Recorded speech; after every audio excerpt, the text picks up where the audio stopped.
Good afternoon. This is Free Range, and we're here again with Scott Lemriel. Hi. Hi, everybody. Thank you for having me again on this ongoing weekly series of things we do. Yes, it's a wonderful time, and I think people are enjoying it a great deal, and they enjoy the journeys too. My focus for why I do what I do, as you know, is for their benefit. There's nothing of any negative nature I work with. I specifically stay away from fear, doubt, anger, negative emotions, speculation, and theory, because they're all artificially created negative states that compel people unknowingly to put their imagination out in negative ways. Fear, and then they just start creating with the negative elements out in the environment and in the atmosphere, and they don't realize they're doing it. But eventually, they'll find out, because the law that works in the lower dimensions is the law of physics, basic one of physics, which is that every action creates an equal but opposite reaction. So if people put out negativity and anger and throwing stones towards other people, usually who they don't even really know, it comes back on them. It doesn't hurt the person they're throwing it at. They think it does, but that's not the case. It just is life as a teacher. When we work with the hue, or the first sound behind all creation, which did not originate in the physical universe, it was before hundreds of billions of years ago in time-space. That was not created by or owned by or possessed by or patentable by or owned by governments on any planet in any system anywhere. It cannot be possessed. It works in one way to support all life. In the lower dimensions, it works through a split current, positive and negative, and if beings get attached to either one, then they're throwing out imagination in good and bad ways and short-circuiting themselves, grounding them into bodies, and it makes them forget who they are and how to play in the universe, how to travel in the universe, how to leave their body, which, they can't take this with them when this body ceases to function anyway. They can't be killed by anything. The Atma itself is, of course, not this body. It is a spherical form of energy designed, and I hate to use these words, but I don't want to say hate. It's constructed out of the energy of the source itself, the supreme being, the highest reality. And so it has the same characteristics and capabilities as the source on a smaller scale. We exist as beings to go into the lower dimensions, to play with bodies. We're not intended to become forgetful and think we're bodies or lose track of who we are. But that's a long history in galactic and interdimensional history that created the circumstances that trapped people in bodies, like the people on Earth who wonder if there's life out on other planets. You can't get any more suppressed on any planet than that state of consciousness. So for the good news is, for everybody on Earth, the only direction left for them is up. That's true. There isn't any further down to go. So, my work is all about providing safe doorways and some training, some coaching, if you will, not to lord it over anyone, no, never, but to help them find their way out of this subconscious fear and terror that drives and influences how they imagine, how they think, and how they feel. Because that's how their reality gets created. What I noticed was when we start doing this type of thing, you start picking up on those lower emotions more frequently. Like I say to myself, I don't do anger anymore. I don't do it. No, it's great. See, you change. Yeah. And same with sadness, same with depression. Why do it? You don't have to. Exactly. Even if you're alone, if you're not married, if you don't have kids or anything like that, ultimately, that's all fine, but you don't keep any of it. The purpose of life is not to make babies. That's a side effect of doing something else along the way. The purpose of life isn't about grandparents and people in little temporary bodies on a planet that grow old and wither and die in a few short years, maybe 80 or 90 if you're lucky. And people on Earth think that is normal because they don't know what to compare it to. They've never been brought up on this Earth learning about anything else. They're not conditioned, even in their current subconscious life they grew up, to appreciate or understand what dreams are, what leaving the body is, travel in the multidimensional universe, meeting beings from other planets who are telepathic and can travel the multidimensional universe, which people can do and have the right to do on any planet anywhere once they get their higher faculties of perception awakened, recovered, brought to the surface, and not suppressed. My work is about that, nothing else. The primordial sound that I work with has a way, especially these days, because there's a new stream of consciousness running through the interconnected, omnipresent energy that supplies and supports life to all things, good and bad, just supports everything, all the dimensions. But there's a new ray running through it, a new intelligence that got created in the upper worlds, beyond the void known to most Buddhists and other different groups on Earth that know about the void. They think that this is the highest place you can go. It isn't. There are many planes much higher than that, above it, beyond it. The hue came from way up there originally, and it's part of the support mechanism, a first sound, you might say, for all creation. And for the longest time, for hundreds of billions of years, it worked in supporting the lower dimensions in good and evil, positive and negative. But it was never the original intent for beings like us to get caught in imagining both at the same time. Good for myself in the future. Terrible Armageddon for the planet. I want good for my family, but we could die any day. When people do that, and they're conditioned to do just that on this planet from birth, can't blame them for being so misdirected, but it means that they're putting out emotion stimulated subconsciously by terrorizing programs they don't even know they have. Yes. And then it stimulates them to put their imagination out in both ways. And that's like taking two ends of a battery and short-circuiting it into the ground. That two energies should be used as one. The positive and negative stream in the lower worlds is meant to be used harmonized. The third energy around it, so it can create form and things without this repercussion from the basic law of physics. Every action creates an equal and opposite reaction. To get above paying karma for all the things you think and do in any life, to get above that karma, to drop illusion, or what people call Maya or Maya, which means illusion, you have to work with the energies from where you originally came, above where the time and space was created, while you're living and running bodies in time space. That's important because the being is whole. It's not a physical body. The actual being made of energy is not nuclear. It doesn't have protons and electrons and molecules and all that kind of thing. What are you doing? Oh, I was going to get this, even though I have one over my head. This. Oh, yeah. Good, Ma. You can turn your volume down just a little bit if you would. It's pretty loud. Okay. Just lower just a little bit if you can. You can do that on your... I have to do it on my computer, don't I? Well, you can do it on your video settings under stop video, in your Zoom settings. And you can just go under video settings and then go under audio. And then you can adjust the volume by hand, right? As much as you want. I put mine down a little bit too, maybe to there. Can you see what I'm talking about so far? I'm looking for them. Well, you see where it says mute and stop video down there? Okay, let's try this. Did that help? Yeah. Okay. I think so. So hold up what you were going to hold up then.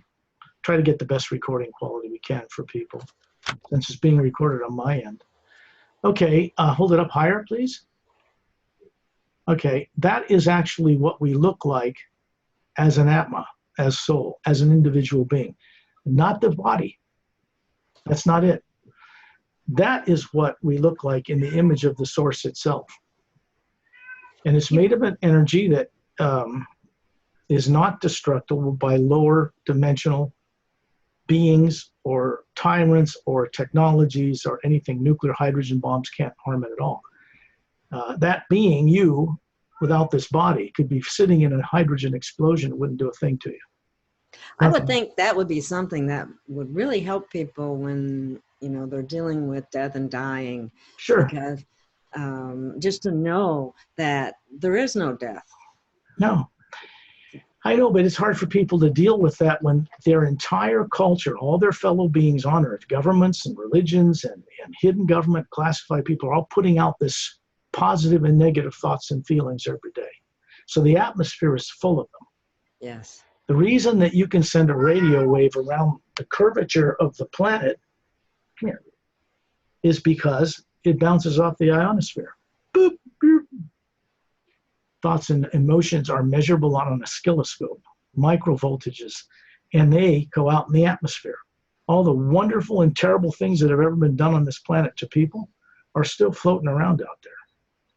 And Wow, now when people open themselves unconsciously up to think and imagine in negative ways, they're connecting with that. wow. That reminds me of a question that somebody asked. They asked, are any of our thoughts actually our own? All of them actually are not. When you, for instance, if you think and feel negatively, those are not your own, ever. Because what people on earth call the subconscious, meaning a part of whatever you are that you're not aware of. It's into that in programs that have negative, terrorizing, dominating influences on a person, usually done by a race not from earth, in an attempt to enslave and control human beings. And this goes back in galactic history. It didn't start on planet Earth, but people who were brought here had it done to them before they were brought here often.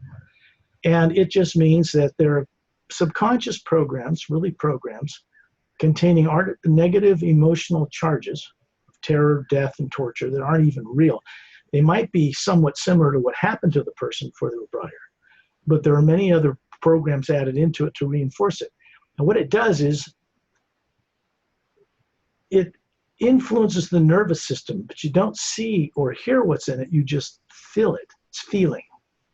So if you feel afraid and terrorized, it starts to trigger the person to think in fear and terror, negative imagination of the future. Those are not your thoughts. Those are not natural human emotions, negative and terror and all that. Those were constructed by tyrants artificially. Wow. When people go back in history enough to discover what was taken from them without their consent by tyrants in other realities and other worlds, in a history they no longer remember, then they begin to recover what was done to them. It becomes a memory. It's no longer subconscious. And all their higher faculties start coming back to life, because these kinds of control mechanisms are designed to keep you from accessing higher faculties, like getting out of your body, being safe, feeling confident, communicating telepathically with beings from other worlds, going on ships and not having any fear with anything like this, or moving into parallel and higher dimensional worlds. It's easy once you get your higher faculties moving again. But the fear that's in him says, if you ever use these higher faculties, this will happen to you again. Wow. That won't, but that's what people are living. They're not even living in present time. They're living influenced by past events, off-world past events. Wow. So obviously, to get free of that, a person has to be able to recall and remember. It's simple. And if they won't do it, can't do it, or too afraid of doing it, they're going to stay stuck on this earth, grow old and die. The fear they take with them around the being, not the body, will drive them into another incarnation to seek shelter in a body, usually back here on earth with no memory, many lifetimes.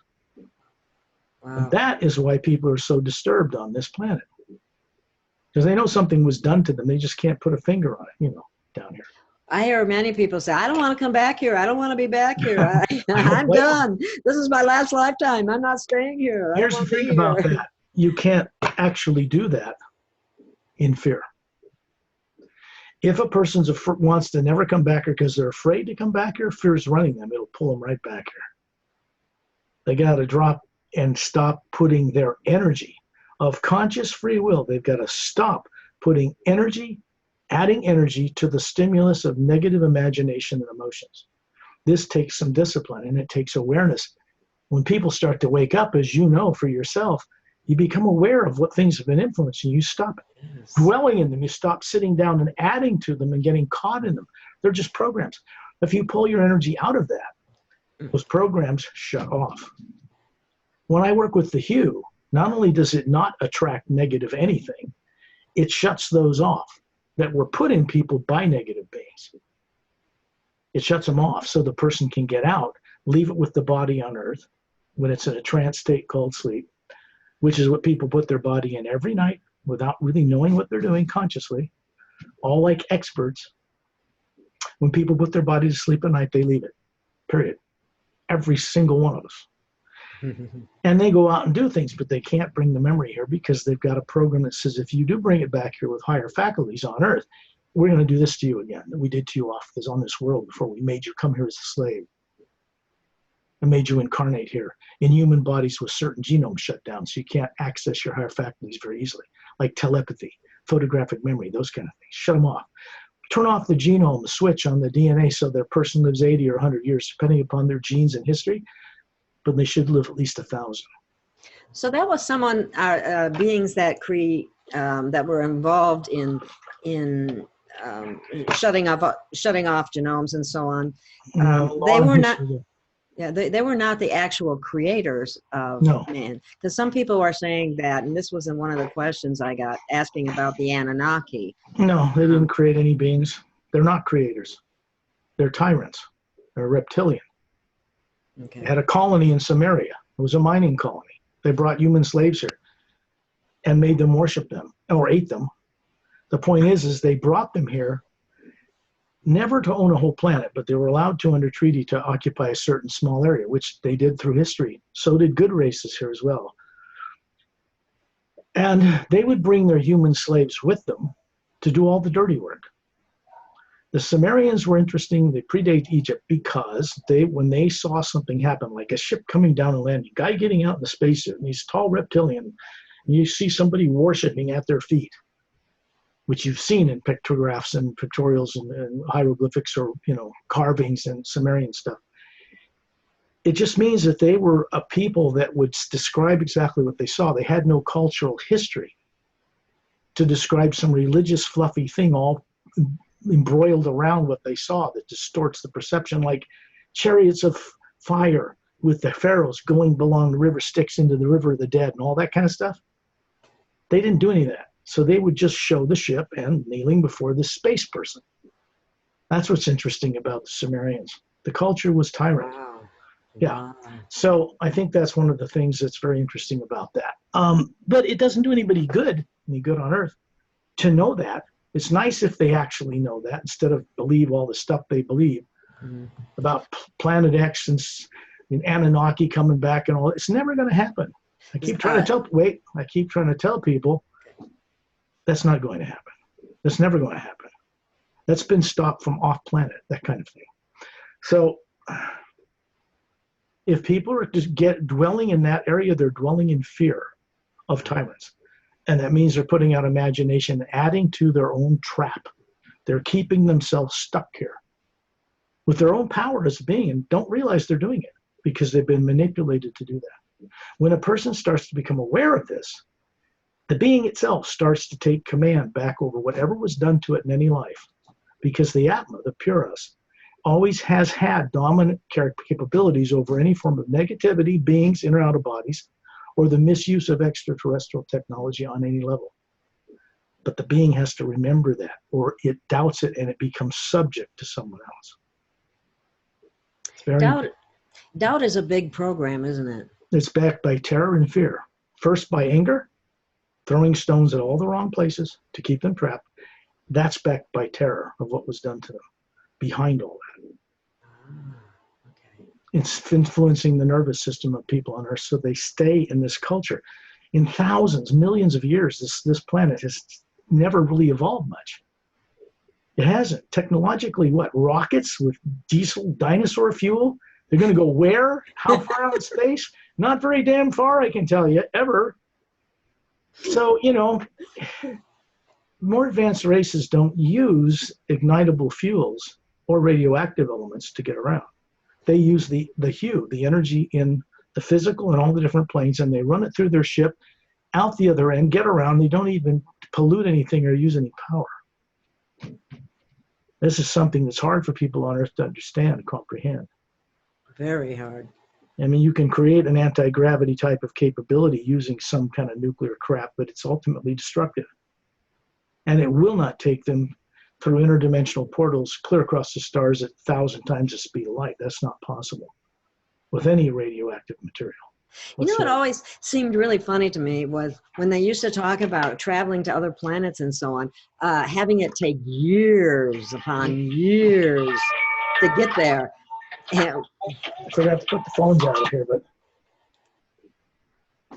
I will have to call you back. I'm on a radio show with Gail right now. So now, I'll just put these phones out of here.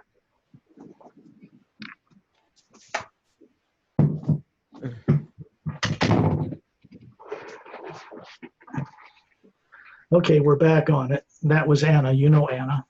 oh yeah. So I'll call her back when we're done, all that good stuff. So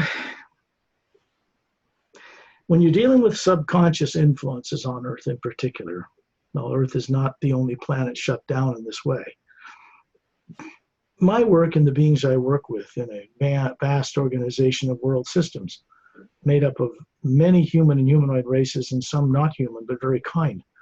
It's huge, it's gigantic.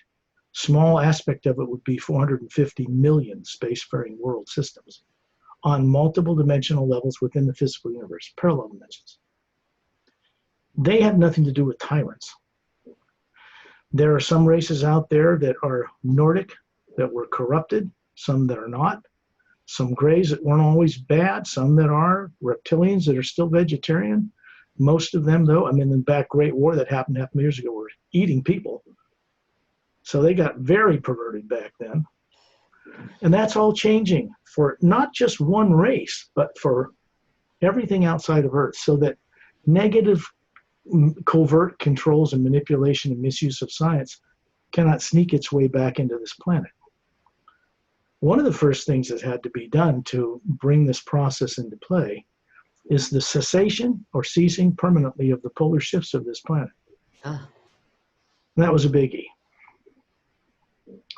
Now I can tell people that this has been done, and sooner or later they're going to find it out for themselves, because the governments of this world, when they get their heads on straight, finally, they're getting help, will disclose this too. And then people can, you know, if they have to rely on people in the physical world telling them the truth, they're kind of trapped anyway, because they don't know it for themselves. And they're going to have to trust disclosure from people if they're telling them the truth. When full disclosure happens, they will be told the truth. But the consciousness in the people listening out in the world will also raise in vibration enough to have enough courage to understand and know it's truth they're being told, or they'll still doubt it. So it has to be worked from that perspective. If a person on Earth, I don't care what religious persuasion they are or how they believe as far as what they consider a supreme being or savior or a Buddha or a Hindus or Muslim or Christian or anything they might be. What's important is if they're thinking in terms of fear of Satan or fear of the devil or fear of negativity, they're trapped by it. I don't care who their religious leader is or what they're being told. If they're working in and imagining anything to do with negative future in any way, they're adding to the problem. And some other being outside of them is controlling them because they're working in a negative stream of energy. And it produces its own repercussions. You can't do that. So if they bring the first word behind all creation that isn't even in any written book on Earth into their work, it connects them telepathically through the pineal gland in the center of the brain, the white core of that symbol above your head, to the source from whence they once came, without any intermediary, direct.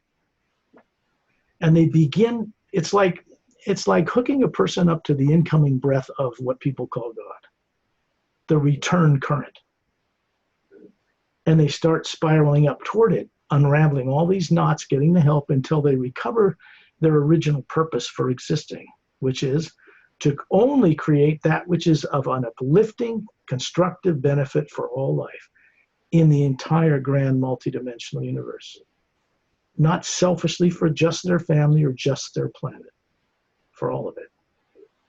The being, the real being, is capable of comprehending the source, understanding it and itself as that, and how to move it around, how to co-create with that source properly.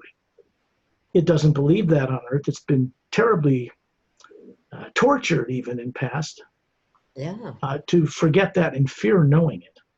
Give you an example of a primary implant. You cannot leave your body or the Satan will get you, or something negative. This is a trap to keep people in a trap on Earth, in a prison. Why? Because if they think that leaving their body is a trap, they're missing the point that they've already been caught and put here and are trapped. Because when the body goes, they're going to have to leave it anyway. Is Satan going to get them then? Or whoever some other religion calls some other negative being? No. The Atma cannot be harmed by any force. It can be convinced through certain circumstances that it can be from outside, from someone that wants to control its energy. But that's just a manipulation. It's an illusion. There really is no power that can control this thing. And it's not made of matter, so things atomic and nuclear cannot affect it. It is energy, but of a much higher nature. So when a being begins to recover who they really are, the field that comes through them, the energy field that comes through them for the benefit of all life, not only is a shield and protect them from any negativity or beings getting anywhere near it on any planet, by any government, by anything, it also provides a doorway through which the new ray in the hue can help to bring about this transformative change for people who are trapped, suffering in an illusion, don't remember who they are, don't remember anything about how they came to this earth or what they knew or where they were before they were born here. And people here, out of fear, subconscious, think that's normal because they don't want to confront finding out what happened to them. What happened to them will never and could never happen again. That's been taken care of off planet.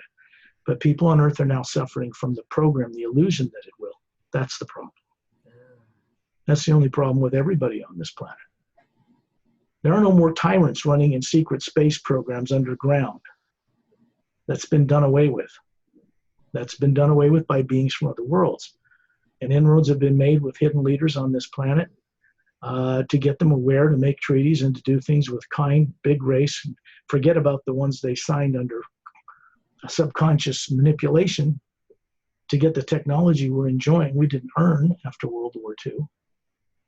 It was imported from off planet illegally. And that started with German scientists. They were setting that guy up, Hitler, to kill off 3/4 of the population of this planet. That was what he was trying to do for a tyrant race. Yeah, so if you see the series of events that happened, then you see how the former Soviet Union, United States, took into both cultures these tyrant SS dedicated officers and scientists of Hitler, pardoned them, and put them in charge of our secret space program and secret space development technologies. And that's what they did. So you brought these little gray guys that were run by another race into both countries, and they've been screwing around with things ever since. See? So that is a problem that beings from other worlds had to work out to remove or reverse or extricate that problem with classified and hidden leaders, where they were focused, over a period of time so that this world could change without rioting in the streets and destruction. Disclosure was written into the original bylaws or parameters of the National Security Act, what people call Majestic 12 and all that. They were intending to disclose fully when they felt the public would be ready for it, wouldn't panic in the streets. This was not the case after World War II. People weren't ready for it.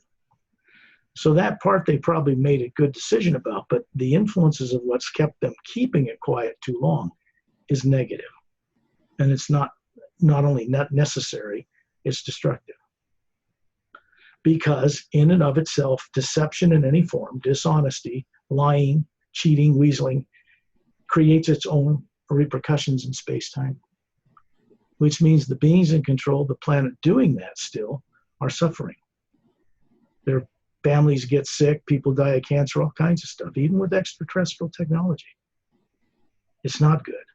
So anything that puts out a negative field of energy attracts its like in reverse. I mean, you get back what you put out in the lower planes. So when beings start to operate above that or outside of agreeing or contributing to it, they start to move a different energy into play, even in these lower worlds, through these bodies they're running. And these bodies on Earth have to be adjusted first safely. Brains readjusted, nervous system, be able to handle higher faculties. The bodies that grow up here have no knowledge of anything that they are that's even real. The real them, and think they're a body. If some of these higher faculties turned on in this resistant field system, it would short circuit and burn it and kill them. Wow. That's part of tyrant programming. So that has to be undone in a way so people can recover who they are in a safe way. And if it's being done right, they start to awaken to all this on Earth, getting more and more balanced in life than they were, not the other way. More and more balanced. I can say that I feel like that's been happening to me ever since I've been doing this. It just keeps getting better. And it's your experience then, right? Yes. It's not mine, it's yours. And that's what's important in my work, is to help people have their own direct experience with what I share about hidden truth and what I know. I don't just do it to entertain people and tell them a bunch of data about what this is or who that is off-world and what ships are like and all that. That's neat. Spaceship rides are okay, but it won't change consciousness at all. You get on a spaceship, unless they do something to help you remove all those subconscious fears. Get on a spaceship with good people and ride around the spaceship, go to Mars and look around the solar system, come back and drop you off in the desert. It's not going to change your life. It just gives you a thrill, and then you're still subconsciously driven. The beings from out there know that. They don't have enough ships allocated to give everybody who wants a looky-loo spaceship ride on Earth, 7 billion people, a ride. They're busy trying to save the whole planet and the galaxy and change it, not that. That kind of thing, and here's the thing people on Earth don't realize, they've all had spaceship rides, every one of them, at some other time in some other life somewhere else. They don't remember. And they want that kind of freedom again, even the physical universe. I don't blame them. Of course not. But that's not the point. What good is a spaceship ride if you don't have the level of awareness, telepathy, photographic memory, and everything you need in order to really benefit from getting on something like that and learning and discovering and co-creating with it and working with beings from other worlds to change this place? It doesn't do you any good at all unless you can be benefited from such a journey. So we do work to get people to go out of their body consciously, where they put the body in the trance state called sleep. They do every night anyway, except they're staying awake through the process as a being, not the body. And when they go out through the hue, all those primary implants and fears are left behind. They don't go with them. So they're in a higher state of consciousness. They can see things again as a being on multiple levels and understand things and see visually and experience where we go and what we do. That's what changes people. If a person cannot remember what it's like to be on the planet Mars, or if they can't remember or visualize what's like to be on the backside of the moon, if they can't visualize what's like to be on Norexlum or some other planet, or in the astral plane or in the higher worlds, or go through the void, then how can they get there? They can't, because the being, us, is in existence to be a co-creator with the source, which means the creative imagination has nothing to do with the brain or the mind in the brain or of a physical body whatsoever. The creative imagination is derived and seen from the white core of that image behind your head, which is what a being looks like. And it looks out from that, connects into the pure energy that that white core is made of, that it's floating in and moving in and having its being. And it can move throughout the multidimensional creation on that current, that first primordial sound. It's got nothing to do with tyrants. So if people are having negative feelings, would it be fair to say that the hue is actually a tool that they can use to try to get out of that, those negative feelings? Here's the thing. If you try to take fear, anger, hatred, throwing stones into the hue, it'll backfire on you. It will reject it. It will not work with negative emotions or imagination at all whatsoever, ever. Never. So a person needs to put aside fear and terror of the future before they try to work with the hue. Then the hue can unravel and start working, bringing beings from other worlds, master teachers across their path. When they're out of the body at night, when they're in a higher state, they can start to unravel these knots with them. They come back in the morning and they're different. They're just different. They're starting to change. But you can't do that with negative emotions because they're artificially created constructs by tyrants to control people, to keep the Atma suppressed of its own awareness. Yeah. They do it for energy. They do it as a source of energy, really. Once the Atma begins to recover in the hue, it's not reversible. I mean, it's a one-way ticket into recovering who you are, and that's part of the deal, you know. It's for people to find out for themselves, because otherwise, you know, I can share this with people. I can share with them techniques about how to use it, what to do with it, how to see what's on other planets, and they actually go see it. And they have their doubts about whether they saw it because that's just an implant. But eventually they get it, and they begin to realize that when they're out there seeing this stuff, they're really seeing it. It's just as much as a person sits by a window in a classroom bored to tears. They look out a window and start imagining being any place but in that classroom. And their eyes are open. They're seeing the trees and the parking lot outside, right? But they're imagining being on a beach or in the mountains or somewhere else. They're actually being somewhere else and seeing that when they're doing that, but they don't realize it. Yeah. Come back in the morning when you've had a vivid dream of being on another planet or flying in your physical body somewhere. They're actually doing it. They come back in the morning and go, wow, what a great dream. Then they go have a cup of coffee and they go to work and pay their taxes and forget all about it, like it didn't have any meaning. Because they're not trained, you know, from birth. Yeah. There's a thought that came to mind when we're talking about this, and that is that we were created in above the void, where there's no negativity, none of that. Now, one of the things that we are conditioned to believe is that we were born in sin, like we're bad right out the gate, you know. And well, to believe that, you have to believe in a evil demon of some kind. And people who are self-righteously believing they're doing the good work of God by fearing the devil, for instance, all the time, or simply focusing on that negative energy. They're being caught by it. It's not getting them free because they're not responsibly using their gifts of imagination in a divine way or in a co-creative way. They're agreeing with something negative, that it can get them. People that put that out in this world have a vested interest in controlling people for money. yeah. Period. Is behind all that. And tyrant kings created that with priests they controlled to control people, to keep them negative, keep them subjected. It has nothing to do with a true faith or worship or anything else. It does have a lot to do with keeping people in fear their whole lives, with the promise they'll go to heaven when they die, taking all that fear with them. Won't happen, because the upper worlds, where we come from and how we create in the lower dimensions, are constructed in such a way that they would not, the beings that run them would not allow immature adolescent beings from Earth or anywhere else who are not responsible for their controlling their imagination, who haven't learned how to work with it correctly, and set them loose up in some paradise to just destroy everything through subconscious things they bring with them. They would. So it's not practical.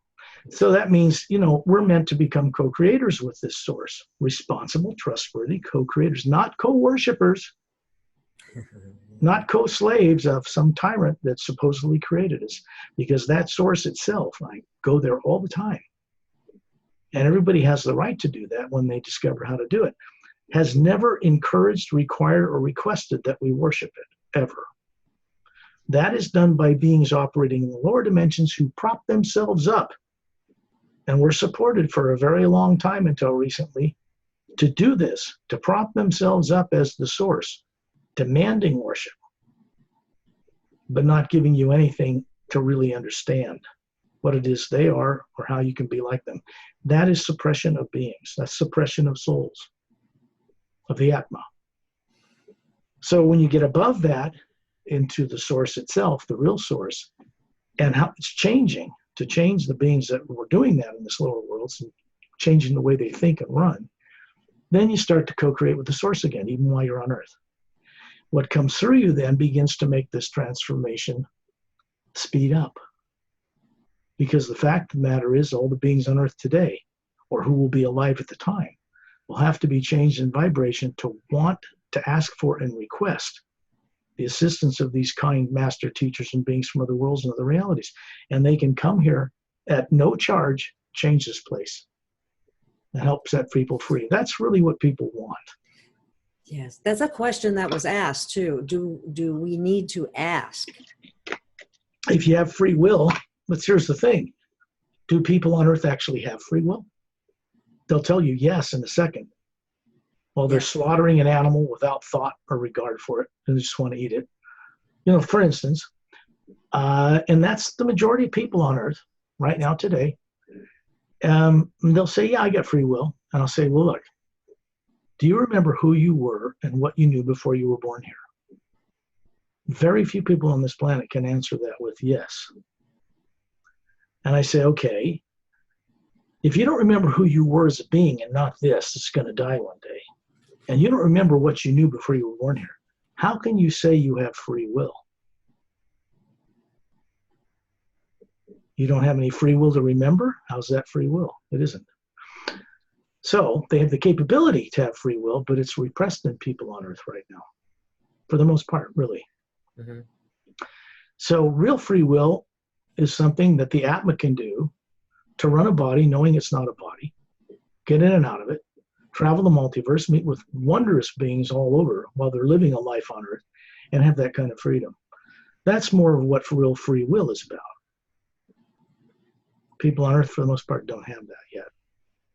But they're destined to have it, which is nice, because in the past, until a few years ago, it wasn't possible for most people to ever get help from a guru, other than many, many lives. It would actually really help set them free. They just end up reincarnating here. Again, sometimes connecting with that same person who was their guru in another life, to try to get one person out of this trap by what you call master teachers, most of whom are not from Earth, by the way, never were. It takes a lot of effort by them, because people are stubborn. They'll stick to their fear-ridden subconscious drives no matter what. And it takes a real trick of, I don't want to say trick, it takes a real careful, guided unfolding process for people to let go of that terror.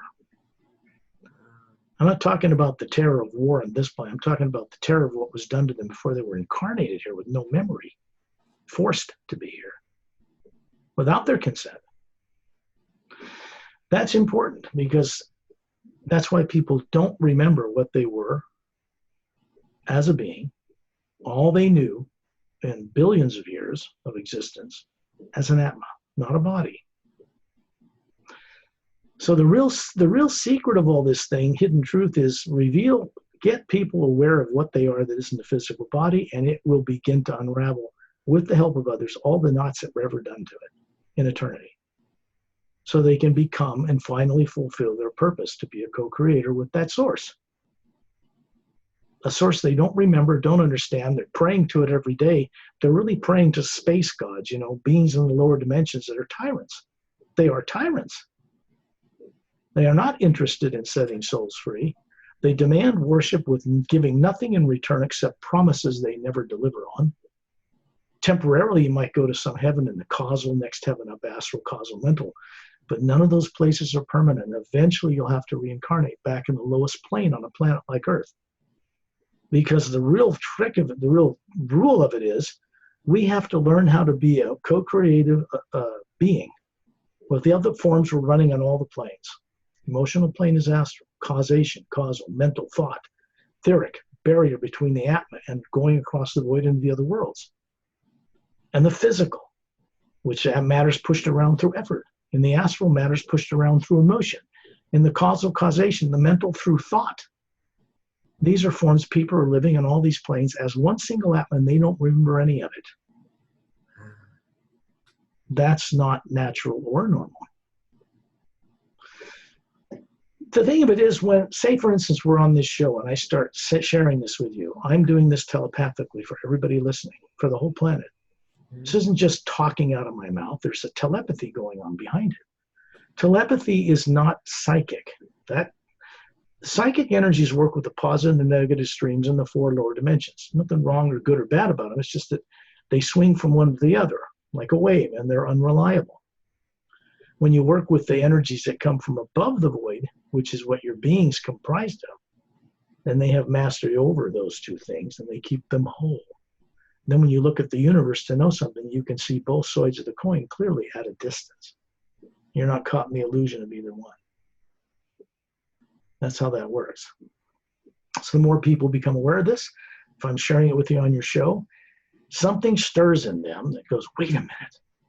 Some way back when I used to know this stuff. I used to know it. Doggone it. How did I forget that? You know? You can see that in some of the comments, Scott. Some of the comments. Yeah. Just little things here and there. And they go, oh, they're getting it. I'm sure if some billionaires found out about my work, they'd want to pay me $1 billion to help them go through this. You know, because it's all about money. But it wouldn't be about money that I would do it. It would be for their benefit as a being. Money's just energy, and it should be put to use in a way that'll transform the planet. Simple. That's all it is. It's bark from a tree. Paper with ink on it. Legal tender came from a tree. Ooh, what do you know? Everybody's paying with everything from bark from trees. Yeah, when they saw Venezuela, all that bark from the trees was all laying in the streets. And if they refine it more and put the right ink on it, the right paper, it's money. Or digits in a computer, but that's all it is. Because there's nothing backing it. Precious metals don't back monetary systems on this planet. And didn't you say that money doesn't exist outside of planet Earth? Now, in many worlds, it doesn't. They've made it illegal. Because tyrants use it to control people, to brainwash them, condition them to its use, and make them pay this and tax that and do this. And it's just the way the world systems are on Earth right now. It isn't normal. It won't be here forever because things are coming to this world now and energies that people in control now will not, cannot, and never will be able to stop. Good. They know that. Okay, it's not meant for their harm. They're beginning to understand that now, that it isn't. So they can let go of this fear of disclosure and just do it, get it off their chest. Because people on Earth are going to be set up in such a way so they maybe first few seconds of disclosure, people are very angry, want revenge, and then they'll just disappear from them. It won't be part of the program. Because tyrants on Earth or off-world were more heavily implanted with these programs by more serious tyrants long ago in galactic history. And the tyrants that were involved with this planet, abductions and grays and all that stuff, were not operating from true free will either. And this had to be changed out there before it could be fixed here. The tyrants aren't here anymore on this planet, hidden or otherwise. But the beings who are still classified and running systems like this, government, hidden government stuff, are still suffering from the programs. They themselves would like to be free of them. This is not about just freeing the people that are suppressed, it's about freeing everything on this planet. Even the animals, plant life, everything, because it's all been twisted and manipulated in history. People have been made to forget all about it. Earth history, 101. Galactic history, 101. Interdimensional history, 101. The whole multidimensional universe, 101. People have been made to forget all about that, who live in bodies on Earth today, or think they're stuck in them. That's how people think. They're brought up with it. Their parents teach them that, misdirect them. They don't know better. PhD teachers who aren't classified misdirect them. Governments do, because they're misdirected. How can you have the blind leading the blind? It just goes around in a circle, you know. And that's a destructive circle ultimately, which would have ended this planet many years ago through nuclear war if it had not been prevented from beings I work with from outer space, from beyond this Earth, who would not tolerate that. Anything else, they don't want to run this world. But that would affect beings elsewhere. We do not have that right, and we will never have that right given to us or allowed on this earth to misuse energy to such a degree. Fortunately for us here, we'd all be dead right now. We'd all be dead long ago. This is 2019. No nuclear war. The idea of nuclear war, too, that it hasn't occurred, it would have occurred. That's why we would be dead, right?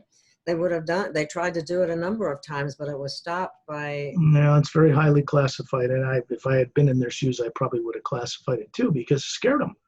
You're going to tell public that the U.S. military, there's guys out there that can shut down their equipment just from space if they want to?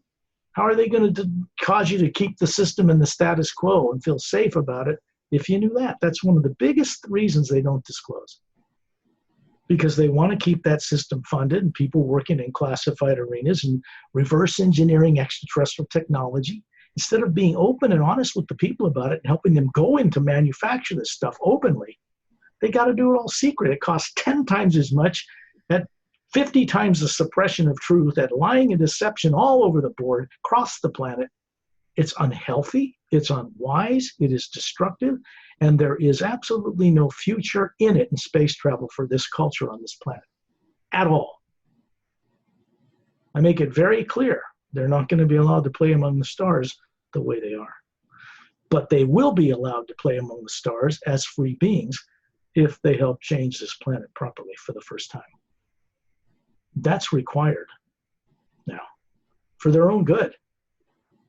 It's just childish to play around with nuclear bombs and threaten everybody with them. It's just, you can't grow. You can't go out and join other races who don't, they're not doing that childish stuff anymore out there. So disclosure is something that they're being helped to agree with carrying it forward. Because we want to do it in a way that is beneficial to life here, all life, and not destructive. There's been enough of that already. Revenge creates more revenge and never ends. Somebody's got to stop it. Somebody's got to just say, I don't care who did what to me in another life. I'm done with this karma reincarnation thing. I'm not going to do it anymore. I'm not going to feed it any more information or energy. I'm going in a new direction. Screw that. Then they just take themselves out of that game, even while they're living on Earth. And they start to create with others billions, trillions of beings who are already fully in this direction. So all those past lives aren't, there's no point in trying to go back and find out this, that, or the other thing. Well, yeah, no, you can find out other lives, but they would be lives you would probably bring into awareness in this body form on Earth if they were beneficial to all life and to you if you brought them back. The rest of them, why you couldn't even fit them all into a human head on a planet Earth. It'd explode, boom, right off your shoulders. There's no way this nervous system and these bodies on Earth could handle that much energy. First of all, the people on Earth are using, because they've been manipulated genetically, to use 6 to 10% of 100% of a brain they've got. Does that make any sense to anybody? It means that you should be using 100% of 100% of the brain that's developed. And normal people in other worlds do this. They grew up with it.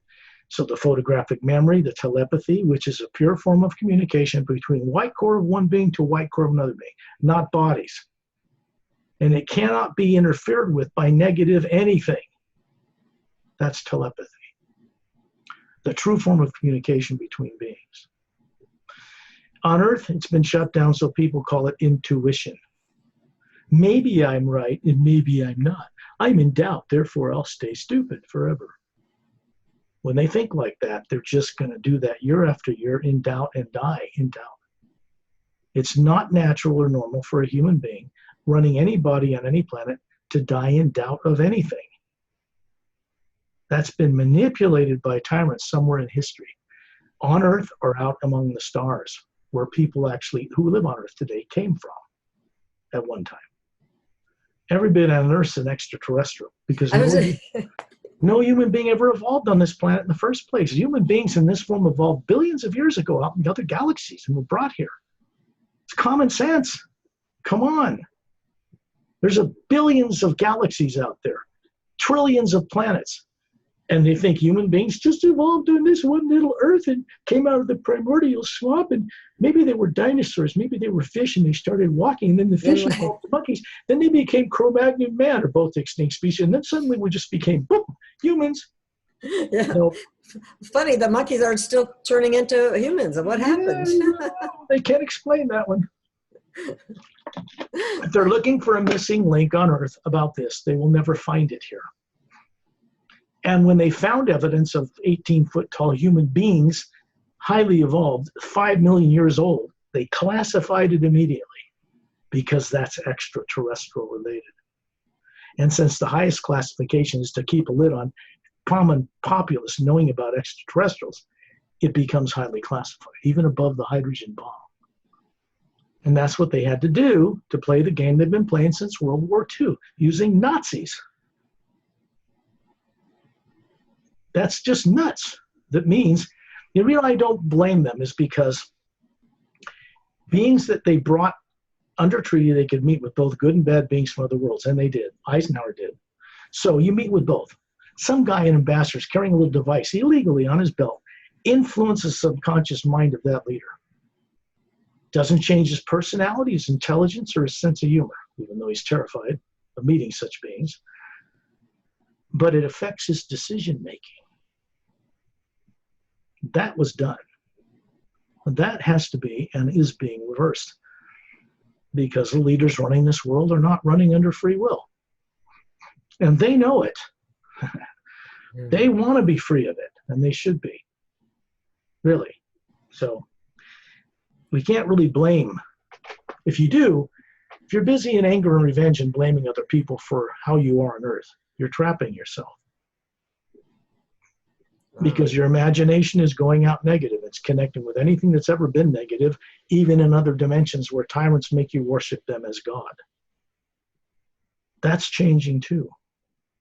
Or I wouldn't be saying or even allowed to say this on this planet, if you catch my drift. Yes. They don't shut down the satellites for what we do in my little niche on Earth, because it's for their benefit too. And if they have devices and beings that can monitor the energy that's coming through me, then they know there's something coming from off world that is very much aligned with what's coming here and what's underway. That is for their own good. It's not meant to put anybody up against a wall and shoot them and point fingers. It's meant to free them from the subconscious crap that makes them make all these wrong decisions every day of every week. Give you another example, Fukushima. We've talked about this. Radiation, 3 guys blew their tops off out of 4 reactors. Worse than Chernobyl 1,000 times over. That killed millions, irradiated the whole countryside. Okay, so they have a 30-mile quarantine around Fukushima. Nobody can get in or out because it's radioactive. But that should have killed everybody in Japan. Everybody. I never understood that. That's exactly what I thought. Now wait, it was the radiation plumes were in water. You could see them coming towards the northwestern United States at 60 rads, measured and tested in the laboratory, and climbing, deadly. And then one day, poof, they vanished from the ocean. Our militaries didn't do that. Somebody else's capabilities caused that. As I understand it, I could be wrong, but I understood that one person died from the radiation from the Fukushima accident. The rest were mostly all killed from the tsunami, the water that flooded and killed everybody, you know. So there are things that are done to keep misdirected Gaia leaders from destroying this world for greed and power and money, whatever fear they have that their power will be taken from. It's not their power in the first place anyway, and they all really know it. They're just borrowing it. Now, the more they become aware that they're being offered and given assistance, especially when they're out of their own bodies at night, where they're freer and can make better decisions, can meet with kind beings that are uplifting to them, can help them make these changes so that when they're back in their body on Earth, they make better choices collectively. That's how this is being done. It's a safe way to do it. It's a constructive way to do it. To retire what we call the experiment of evil on Earth and out in other worlds means retiring subconscious programs and replacing with an energy that comes from the atom itself through the body, through the brain, that only motivates us to create that which will be of an uplifting, constructive benefit to all life. And you have to go out in space with that attitude towards others, or they're not going to let you play there. This solar system on our planet Earth is quarantined, surrounded by an energy field through which our craft, reverse engineer or not, cannot pass. Do they know that? Yeah, of course they do. They also know that it's not meant to be permanent and it's not destructive, or they would have been killed as tyrants by righteous races, so to speak. Thing is, they haven't been killed. They've not even been threatened. They're being given the space to change their ways, because this world needs to be run by one benevolent governance system. I'm not talking about the New World Order crap. Thank you. Okay, a real benevolent government system that's for the benefit of the people. People need to be aware of the races from other stars, and they need to be aware of who they are that isn't physical. And then they can go out and play freely and be given the technology, the science, no disease, get rid of fixed genomes, turn on the brain, all that stuff. Turn on the shutdown genomes and the DNA. It's all possible. But it doesn't exist on this planet yet. It has to be brought here safely and openly when it can be embraced. So the planet can take its place among them. The poles are not going to flip anymore. So then it has this potential to take its place among the stars. We don't have to learn how to do anti-gravity ships that go from here across the galaxy in a day. It would be provided to sane people at no cost. That's how people really work. Except tyrants. Tyrants have a program or an implant that says, I must suppress and control all people first before they do it to me.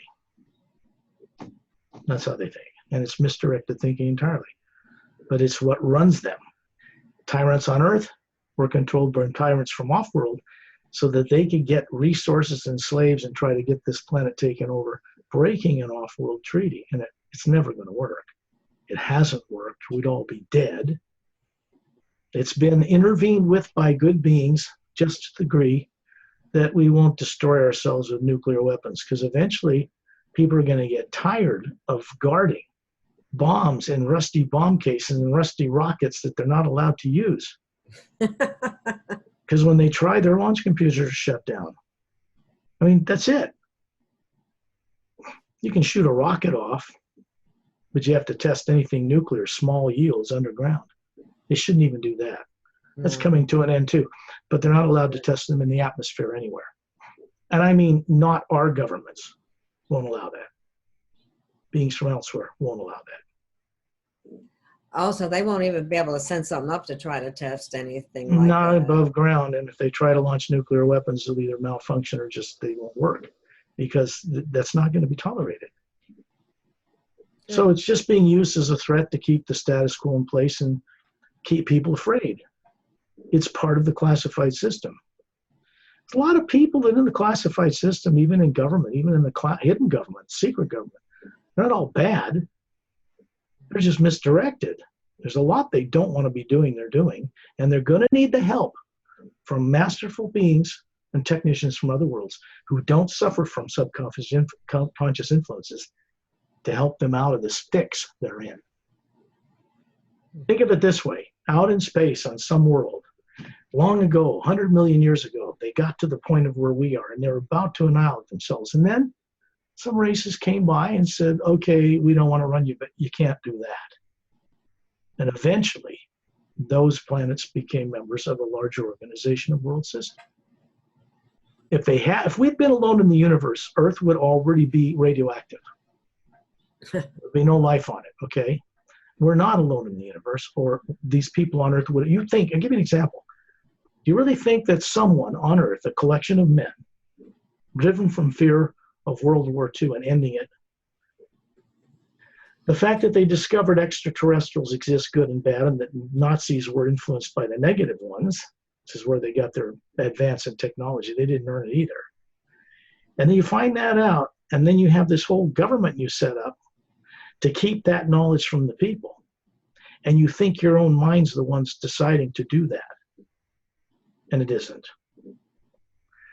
And then you bring those influences into your countries to affect how you classify things and do espionage, which is deceptive, dishonesty, covert, and creates negative repercussions in space-time. It has to. So the whole system becomes something that is self-destructive, ultimately, and has no future, especially out there. When you get people on a planet like Earth aware of this fact, they begin to change. It just seeps into their skin. It goes into the Atma itself, and it goes, hey, you, the Atma, do you remember when you used to be big? Remember when you used to co-create with the source and you've been made? Remember all that? Oh, you mean I've lived on other worlds before and this isn't my first life? Yeah. So one Atma can connect to another Atma, and when they're doing, that Atma is doing the things to begin the co-creation process or to do the, exercise the creative imagination. That's how it's going to spread. Exactly. But it's not being just started by me. Well, I had a co-creative hand in it, yes, but there are trillions of other beings on many multidimensional levels involved in this now. You think the 7 billion unconscious people on Earth are going to stand up and tell them what to do and where to do it? We're going to take our little nuclear reactor spaceships out there and fire at the first thing that looks odd? No. We're never going to be allowed to do that. There's a reason why people were told we never went back to the moon. That's because alien races were following our Apollo ships to and from, and the CIA classified that these astronauts could not talk about it. And when they got on the moon, they were being observed by craft from aliens. So we're already here. You're going to tell people that in 1969 or 70? Yeah, I don't think so. So this is real history 101. The space shuttle is retired and it will never be flown again because it's dangerous, expensive, and all it does to go to orbit and back. It doesn't go to other planets. So what is it they're using to get heavy payloads in space without that? Oh, let's tell the people we're sending our astronauts to Russia to launch them on old antiquated rockets because we don't have the space shuttle. It's deception, misdirection. So now they're setting it up to run the space program, say, through SpaceX. Government hires them. He's already got Apollo-like rockets. He's got a capsule that takes 7 astronauts. So let's go back to the moon. What? You want to tell people you want to go back to the moon when we went there in 1969? Like that's new with rockets? Are people really that dumbed down? Well, it's entertainment, isn't it? Well, some people now are going so far to say that we never did go to the moon. No, we never went I there. don't even go there. I know.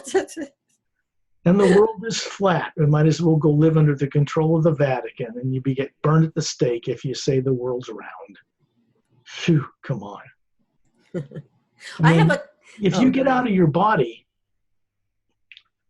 and look at the world and go into other planes, you can see what it is. You don't have to wait for your government to tell you the truth or religions, because they won't. And if you want to believe the world's flat, you're going to be flat in consciousness. That's it. Nobody who says that is getting out of their bodies consciously. That wouldn't be possible. Or they'd see it for themselves. That's true. That's my answer.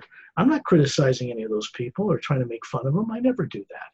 I don't point out names of people I know who are attempting to try to abuse me wrongly out in the world, completely misdirected and off base, because they are digging their own hole. They're putting out negative fields, throwing stones in the wrong way for their own greed or selfishness or greed or jealousy. They are setting up the repercussions of their own actions. What they do does not bother me at all in any way, shape, or form. I just say this because out of kindness, beings need to come from constructive, co-creative imagination towards all life, or they're trapped and helping trap others. They're not doing anybody any good this way. So I'll make that comment because it needed to be said out of kindness. That's it, really, out of kindness. I know what misdirects them, so until they discover it for themselves, they're going to be misdirected. That's all there is to it. I have a couple of questions that came Sure. from people, and I would like to encourage anyone in the listening audience. I will create a email where you can send questions specifically to Scott about the things that we talk about. So one of the first ones was, and we already answered this one, was the question: Are any of the thoughts really our own? Whenever you're doing imagining good things, imagining positive things, constructive things, no fear of the future, no fear of the loss of a body, age, anything, as if this is you that could die, because it isn't. The body could seize, it can go up in a nuclear bomb, that won't happen either, or a meteor could hit you on the head walking down the street, and your body's gone, but there you are floating above going, oops, I'm dead. Oh, wait a minute, who's talking? Oh, it's me. That's it, and you just can't. It's not possible. So getting out of the body more consciously and working at this while you're alive ends the fear of death, number one, gone. The fear of the future dissolves away because you don't co-create with it. You create with that which will build a better future for yourself, your family, all life on this planet, all life everywhere else. That is our true nature and purpose as a human or human being, period. Isn't that funny how that is in right in In human? just right in plain sense, like smacking people in the face with it and saying, you're so dumb, you can't get it. Hugh, man. Oh my goodness. As if I made up the word human too. No, I didn't. This languages on this planet were not made up here either. They were imported to this world. Ooh, that's an important point. Life is not as short as anybody living and evolving on one planet out of quintillions of billions of galaxies on 144 parallel dimensions of the same universes all over again, and then the astral. And it's huge. You want to play in that, or you want to be stuck on Earth like a rock thinking you're a body till you die? Ooh, not me. Not me either. There is one thing, the source behind all life, whatever people conceive that to be, the real source requires just one. Respect it, each other, and all life. That's divine love. Period. If you can do that, you can play in the multidimensional universe as a free being. Simple. That is something that brings a thought to mind. Brings something to mind that was said about. I hate to go into this too deeply, but the idea of, killing, skinning, eating an animal, gutting it, and all that kind of stuff is repulsive. Just the very idea. Well, it's very reptilian in nature, isn't it? Oh yes. Or like a dinosaur would do that without thought. It makes people who are actually Atmas running bodies unconsciously animalistic. Mm-hmm. It makes them destroy life without thought or regard. And down deep, they feel really wrong about it. But everybody else is doing it, so they just keep doing it. They can't get out of it. Human beings, the being that runs these bodies, does not require the eating of flesh or fish to survive. They believe that. It's not correct. Yes. I don't eat those things. I don't tell people that I'm a vegetarian unless I'm asked. But people have asked, so I put it out there. It's not, I don't do what I do to make them stop eating animals. They'll do that anyway when they wake up enough. They just won't want to do it because they're adding to the pall of terror and torture, death and destruction while they're living this life on a planetary scale. And if they think that doesn't keep them stuck here, they're deluded, because it does. It's negative. But see, the thing is, you can't blame people for being manipulated without their consent to be like that, because they were. So they need to get free of the compulsive behavior that makes them be like that, because they can draw their energy for life sustenance directly from the source itself, and run the body. You can eat for pleasure. Beings on other worlds that are human don't eat because they have to. They'll eat for pleasure, and it'll just turn into light before it even hits their stomach. It's a whole different genetic structure. People on Earth have been deprived this ability when they had the genome shut down. Wow. Which means human beings evolved to this way long before there was ever even an Earth. Wow. Because one of the things that I've seen come up, and other people will say, well, plants have feelings too. And when you. No, that's just it doesn't matter. It's Okay. just an excuse to sustain what they're doing. Okay. I don't tell people try to change that. You can't do that when you're driven subconsciously just like that. They need help. They need to change and understand consciously the change in their own free will to stop that or to choose something else. And they have to have something else to choose to replace that old conditioning. They grew up with it. Their parents grew up with it. Governments. The whole world is busy raising billions of animals every day just to satisfy the lust 3 times a day to eat animals, which is absurd. And then, now, they're not going to be able to keep that up on a planetary scale the way it's headed. Population's probably going to double to 14 billion in the 20s coming up here. it's like they're clearing rainforest and all that kind of thing in order to be able to house more animal or grow more animals. Well, they're just not working in a natural way. They're working out of fear. All of that is fear-driven. Every last bit of it is fear-driven. Subconscious fear of knowing the truth keeps them doing this. And it was done to them so that people who eat humans could justify it and feel good about it. Ooh. And that's long ago. Now I'm going to tell people none of that's happening on this planet. No one's being abducted and eaten. Little grays aren't abducting people anymore. That's done. Might as well get people up to present time now because that's done. What's happening now is unexpected, unanticipated, and moving in a new direction.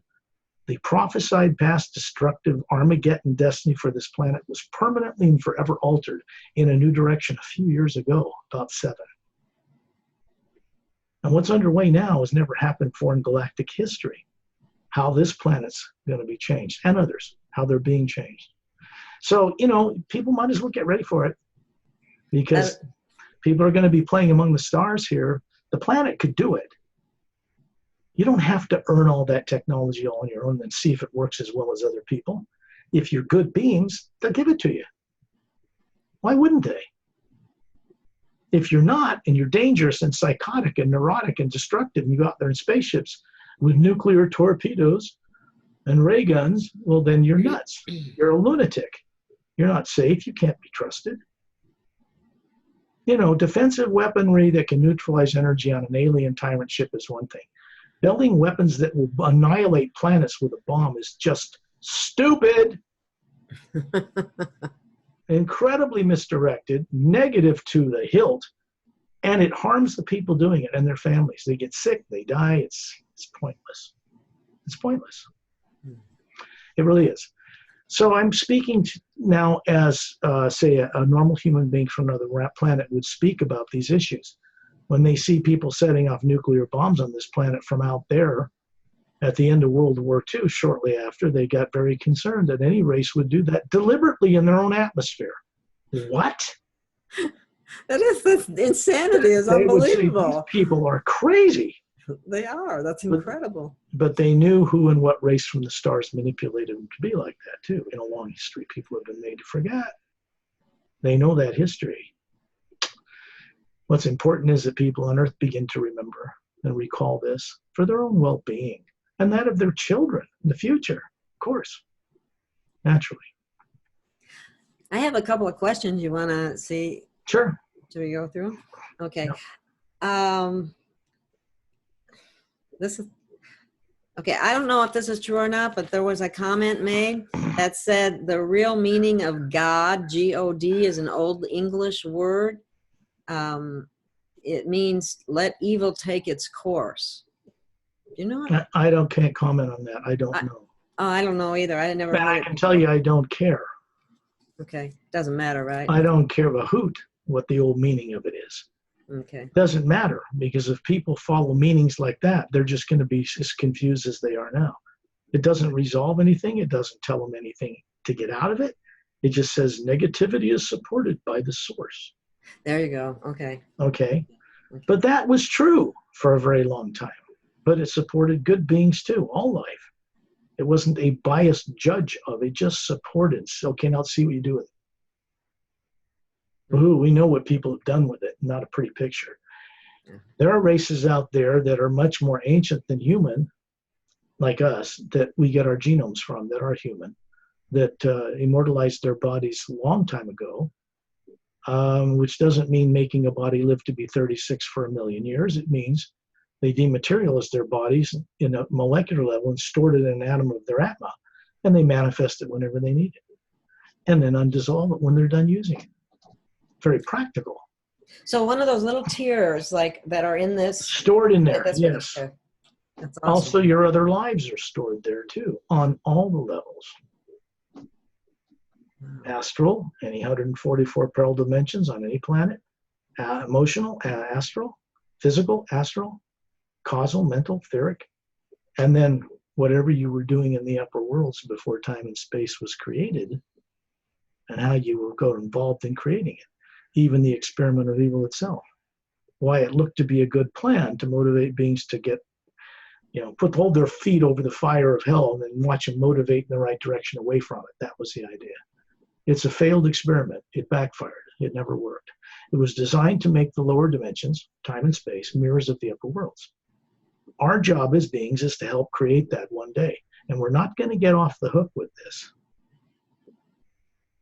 It's our job, collectively, to change and make them playgrounds for higher faculty beings to run nervous systems and evolve genetic experiences like this body, and run them properly, and work with each other and have sensory capabilities within each molecular time rate. This body's made of one molecular time rate in one parallel dimension of the physical universe. There are many other Earths in different rates of vibration. And more advanced races can take ships actually between them and back and forth and so forth by changing the molecular time rate of their craft. No, they must be able to adjust the molecular time rate of the body that they pull from the atma, regarding whichever atmosphere they happen to be in. What? Does that make sense? A body they pull from an atma? What are you talking about? Well, you said that it's stored in your atma. No, we're not talking about you. I'm not talking about you or people. No. I was talking about the Say rays are much more evolved. You don't have that ability yet. Oh, I know. Okay. No, I know. Okay, so I know. no. You have the potential to have that ability in the atma that you are. But to do that, you got to know what you are without any doubt or confusion, with certainty. I guess what I meant was, obviously they are extremely advanced, and different places are at different molecular time rates. Therefore, if they chose to manifest one of their body that they use, that body would be adjusted to that time rate of wherever they're at. Does that make sense? Well, yeah. That's what I meant. But that's easy stuff for some beings. Not for us, though. Maybe we'll get there. What do you think people on Earth, the way they are, could handle something like that? No. Oh, heavens, no. The first thing that happened, the subconscious fear would come up, and that kind of power would come through them and destroy worlds. Oh, gee, I'm sorry, Matilda, I destroyed the world, killed everybody. I didn't mean it. So that brings me to another question that says, is there re-education, and are there councils in the spirit world that compile program distortions that go through lifetimes with us? Are they able to help us remove those programs? I guess we can. There are certainly many beings that are trained and highly experienced in the Galactic Alliance, Galactic Interdimensional Alliance of Free Worlds itself. Much larger organization than local little alliances that have been disclosed in the extraterrestrial disclosure community. It's much bigger. Those are just small groups in it. It's huge. And they have their own groups of planetary systems that are all in harmony with a much larger organization of worlds. And it's planetary system centered near the center of our Milky Way galaxy that is at the core of that organization. Anyway, what matters most is that people experience this for themselves. And sooner or later, they're going to. Anyway. So when people ask me if I have any fear whatsoever regard for the future in a negative way, I say no. None whatsoever. None. No matter what they put out there on the Could care less what they put media or out. whatever, Why would I care about that? because it's full of negative stuff. That's After we got a Gail, we've been through this. After World War II, the military-industrial complex on the planet started buying up public radio and TV stations through corporate structures to control, under the National Security Act, any news media. Common sense. You can't have a classified system. If you can't call somebody up, the head of CNN or the head of Warner Brothers, and say, don't do that. It's classified under the president, you'll go to jail. And they don't. So you're not getting the real story out there. If you were on the news, you'd be getting all about extraterrestrials and their involvement here in the past and what they're doing out there that's heading this planet in a different direction. That would be the news. maybe that happens someday. Well, that's the wishful thinking I don't work with at all. I was talking That's about just, this. but that's fear of the future. I was talking about disclosure of truthful I know. reality. I know. But it's like when someone says maybe that'll happen someday, they have great doubt about it, which means they're not operating to co-create it yet fully. That's understandable. Oh, I said it wrong. You want to, well, you want to be, your words are powerful. Yes, they are. Words that are constructive and uplifting. Only Yeah. You have to stop it. are, because each word people say in human language has a three-dimensional holographic picture image containing sight, sound, taste, smell relative to what you're trying to communicate. That's why telepathy is incredibly superior over thinking this is how you're really talking to people, because it's sending through this core to core the exact thing you want to share with someone visually. If I say I'm standing by a waterfall on another planet in a parallel dimension, that is shown visually so a person can actually see and experience it for themselves. It's telepathic. The words are almost incidental. Okay. Okay, we've kind of answered this. We've kind of answered this question, but I'll just put it out there anyway. When we die, are we still being recycled, or has that stopped? Depends Like on what, no.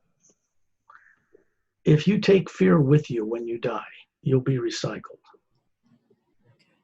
because it's negative. It'll draw the being to the most negative thing that our fear is about.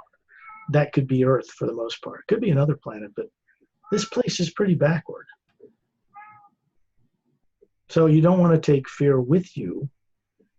The implant I'm talking about, subconscious control, is not in the brain that you grew up with on Earth. It's not a little chip under the skin. No. It's a field of energy around that sphere above your head, about a foot around it, through which you see distorted image of reality when you look out into the multidimensional universe. It feeds back misdirection and fear and terror. You'll be tortured to death and killed, maybe eaten if you try to remember this stuff. That's an artificial field of energy surrounding the Atma. And that has to be dissolved. And the Atma needs to co-create undoing it of their own free will with beings that can help them do that. It can't be done any other way. Or a being would never recover confidence in their own capabilities along the way, which is important. Beings from other worlds understand that. Master teachers from other worlds understand this. You have to be involved in the co-creative process of free will, recovering your own freedom. It cannot be done to you with a magic wand just done at you. Tyrants do that. Do things to you with or without your consent. No. Yeah, a person needs to recover their own ability consciously to co-create and request that assistance into their life. Because the beings I work with and that can do that are not tyrants. And they're not going to operate like tyrants ever, under any circumstance. This is another question. I don't know how it's relevant, but it was in the list of somebody asked it. Is the sun a simulator, and is it dimming? A simulator of what? It's not a very specific question. And it could mean anything. How would I respond to it? A simulator? What does that mean? Simulate what? And is it dimming? No, it's brightening. It's been getting more intense for decades. Trying to shield the Earth from its intensity right now. It's not the best way to go about it, but that's what they're trying to do. Planet's getting hotter because the sun's getting brighter. Duh. I don't mean to be rude, but because it's just because people aren't allowed to talk to it that know the science that something's going on they can't control. They try to head it off in certain other ways without really asking for the assistance of beings yet from other worlds that could solve this problem. They're not going to be able to solve it with the technology they have on Earth in time. I think they realize that now, or they should. Okay. I think we've answered the other questions that they had. So I would encourage your audience to think very seriously about your questions, and I will put an email up so that you can ask what you want to ask. I don't want to be rude. I'm not trying to be rude, but the person that asked about a simulator, simulate what? Light and sound? Yes. Simulate radiation? Simulate nuclear explosions on its surface? No, it's not a simulator in that regard. It's doing that. But there are beings in the universe who it's their responsibility to be the mechanics of such things. Planets, galaxies, orbits, nuclear radiation from the sun, you know, the way planets turn on their axis, holding it all in place. There are actually beings who do that. It doesn't just do it to itself out of nowhere. Mm-hmm. But here's the thing, Gail, people don't know. The people in the Galactic Alliance, as advanced as they are just becoming aware of these more advanced beings that run the mechanics of all the different dimensions, keep it in place. They're not tyrants. They just didn't have any regard or interest in the evolution of a single individual being or atom. It wasn't their forte until recently, and they're starting to get more involved with, I wouldn't call, well, maybe more loving nature, but more involved with Atlas and co-creating change. That's good. Like, for instance, who stopped the polar flips? The Galactic Alliance? No. Beings that are working with the Galactic Alliance that are kind of a separate organization from them, free to travel the multiverse instantly in any form at will, have done that because their consciousness recently changed for the better too. I can only share that with you a little bit because it's going way into a place over the heads of most people on Earth. I mean, it's enough for them to even handle extraterrestrials are real, and that they do not remember who they are or what they knew before they were born here. That's enough. People to begin to wrestle with that one, and then they will find a way co-creatively once they know this, where beings will cross their path, including me, one way or another, that will help them unravel this tight knot, this subconscious terror of the future and of the unknown. Terror of knowing what they are as an Atma is the biggest. They want to be stuck thinking they're this, that they know is going to grow old and drop off their being. Oh, there's the being, the body dropped off. Uh-oh. Now what do I do with myself? You know, and they're getting free of such fear of the future is paramount to changing this planet. It cannot be done without the neutralization of fear, terror, what we call the experiment of evil, replacing it with something that actually works on an interdimensional scale for beings. If beings are motivated to only create that which is of up and a lifting benefit for all life, and they think intergalactically, interdimensionally, interplanetarily, then they're ready to play among the stars. Not before. It takes some doing to get rid of all those little programs, even words, you know, I still catch myself. I'm sure I have quite a ways to go. But we've been so programmed in so many different ways, and so much information out there is intentionally misdirected. Yeah. Well, if you put an equal proportion, without revealing the whole truth, of disclosure from whistleblowers and such with non-classified PhD theorists that say we think there might be life on other planets, and you mix it up, and you put it out to the public, it keeps them in doubt. Always in doubt, never sure about anything, because they're looking for truth from outside.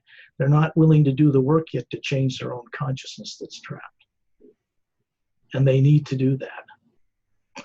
Beings will help them do that if they're willing to have the courage to step forward and do that. You know, You found me because I put work out in the world and on YouTube so that people could find me. I came to this planet to do a certain thing more than 65 years ago.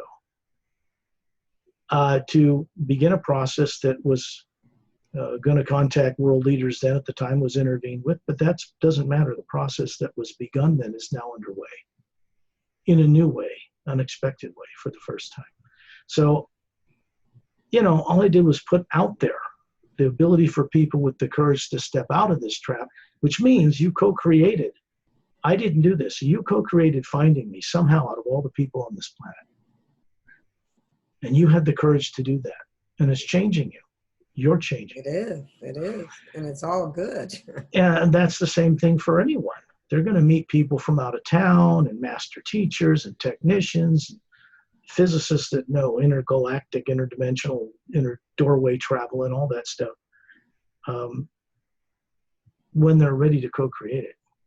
When they have the courage to want to really know truth and not just mouth they want to know it. They really want to know it. They can know it. And they can do it safely. We should probably go on a journey then. We'll be having questions. I can only record so much, and we're going to get. Yeah, I don't have any more. We're good. I try to get people to, well, I don't try. For those who are willing, I take people on a little journey out of their body while getting them to put the body in the trance state called sleep. They do every night anyway. I try to get them aware that they are experts at putting their body to sleep, but they have no idea the complexity or the nature of the processes involved for them to do that. The brain doesn't just do that on its own. The brain doesn't do anything on its own. The being, like the image you have above your head, runs the body through the pineal gland in the center of the human brain. It is a controlling gland. There's rods and cones in it. It's like the eyes. It has different faculties, frequencies you can press and turn on different things. You get in and out of the body every night through that doorway. And there's a being running this body that, on Earth, the beings don't know they're doing it. They don't remember. They go out of their body, they have experience, they bring back distorted images of the experience or nightmares or sometimes wonderful dreams, and it doesn't mean anything to them. They never really get what it is they're doing because they don't understand that they're actually out there doing it. They think they're making it up in their brain while the brain's asleep. Well, the eyes are closed and the ears aren't working, so how can you see or hear anything when your body's asleep in the trance state? You can't. So whatever's hearing and seeing anything has nothing to do with the eyes and ears of the brain of the body at all. Sometimes people bring back awareness of what they're doing, a little bit of it, and download it through the pineal gland of the brain, and you wake up with a memory. Most people don't remember anything. A lot of people don't remember a lot. Some people more. Because they didn't grow up on a planet with any discipline to use higher faculties as a being to get this body to receive all that downloaded information. You have to be adjusted. The nervous system has to be free of subconscious terror to bring back great volumes of anything you're doing, so that this body form you're running Earth becomes what you call enlightened, because the being can run more of itself through it, and the nervous system can handle it. That is what we're talking about here. So I would ask everybody, let me let little cat in here because he likes to be part of these things.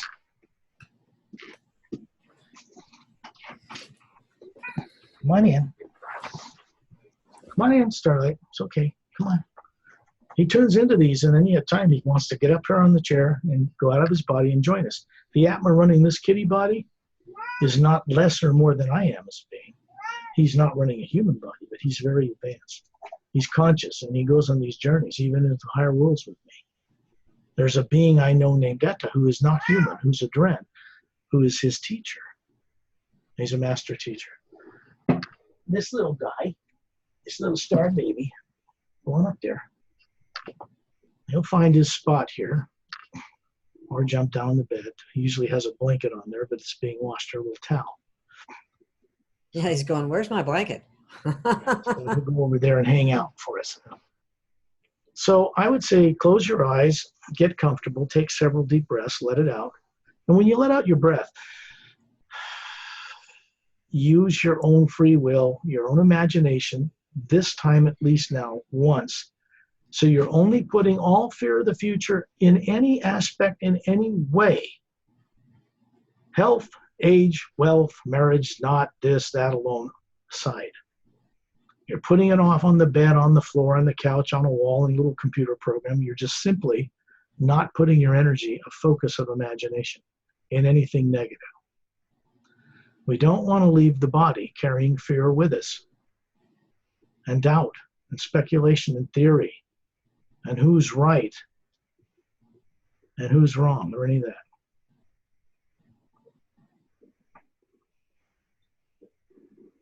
Imagine someone you love and respect and you're grateful they're in your life. It could be a person, place, or thing. For me, it's Starlight, the kitty.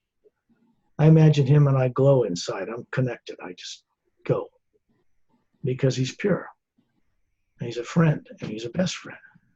He doesn't have a subconscious problem to deal with like we do. And he's telepathic, this cat.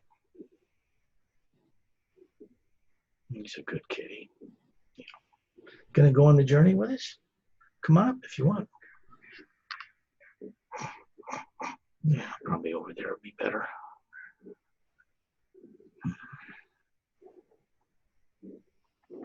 Hello, buddy. You're going to go on the journey with us then?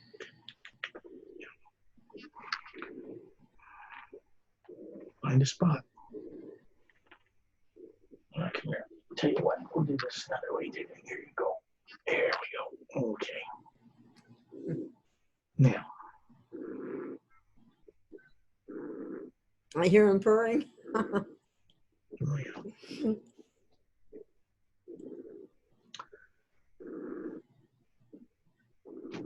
Imagine someone you love and respect. You're grateful they're in your life. It could be a child or parent, a spouse, or a savior, or a guru, or whatever. The source, the supreme being, God, whatever you have. Divine Spirit, Holy Spirit, which I just call the hue because it's pure. And the words like Holy Spirit and Divine Spirit have been so perverted and so misused on this planet by unconscious people. I don't use them. They're too tainted. So, tainted by the consciousness of people that claim they work with it, often for selfish reasons. They can't help it. I don't blame them.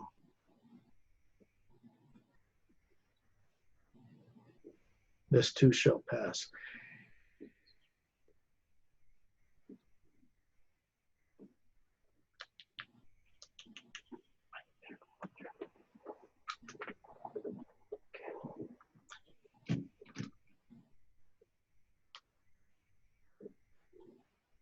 It's easy.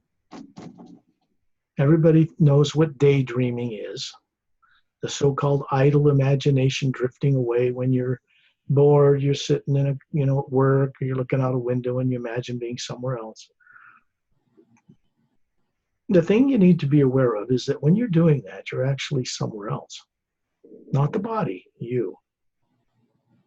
Looking at something you want to look at, or seeing something. So find yourself standing on a brown moss, moist grass on a little plateau beside a waterfall that's dropping thousands of feet from the mouth of a cave, 2/3 the way up towards the summit of a single snow-capped mountain. And it's dropping maybe 10 feet past you. You can hear it roaring straight down. And you can feel the mist of that comes off the water just kissing the right side of your face. The water falls on the right side. When you look down, you see it drops way down there. Becomes kind of a river between blue-green forest trees that surround a clear, domed, covered city. 3 gold pyramids with quartz caps They are devices of a type. And there is a long, oval, ivory-colored, domed building down at the base between the three pyramids situated there. And you look out towards from the mountain down the mountainside, you'll see blue-green forest trees become what look like giant eucalyptus trees, and then you can see different colored grass fields and a lavender colored grass field, and then a brown path 3 feet wide leading straight as an arrow out to an emerald green beach.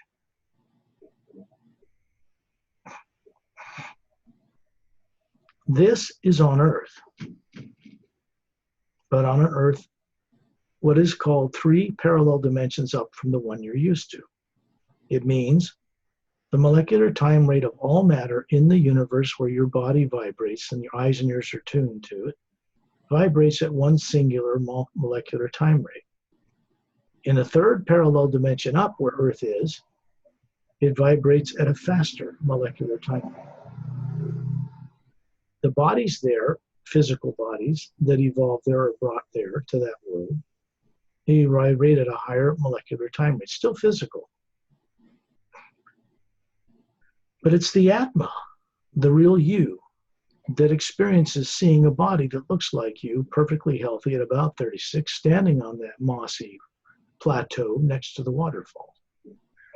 When you look up with this physical form, you see the spherical form of you, the white core, and layers of teardrop-shaped lights in different colors of the entire spectrum, from white to yellow to orange to red to green to blue to lavender to violet, with gold energy fields surrounding it. And there are thousands of these teardrop shapes in different layers, and they are higher faculties of being, of the Atma, of soul, the real you.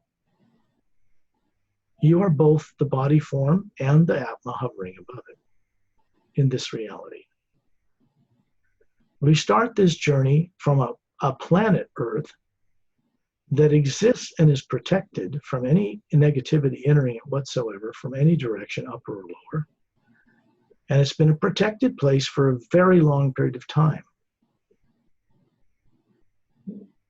I'm going to begin to send out these tones of the hue and increase the pitch or the tone in order to clear the way for the physical, astral, causal, mental, and etheric bodies you have and you're running on different planes you probably are not aware exist, so that those parts of yourself can begin to communicate with each other.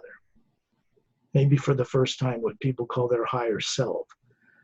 On Earth, higher selves don't, for the most part, really work consciously for your benefit, which is why Earth is like it is and stays like it is. This is something that is changing. A conscious being, as an Atma, knows what lives it's living on different planes. And it can go between them. And it can help organize getting them to work with each other and helping you here on Earth.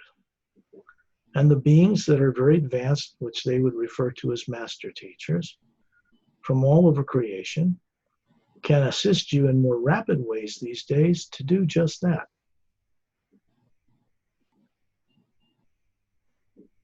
If your motivation is to know hidden truth with certainty and confidence, then this is the direction you must go.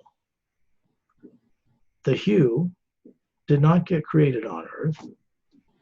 It is not created originally by me acting singly.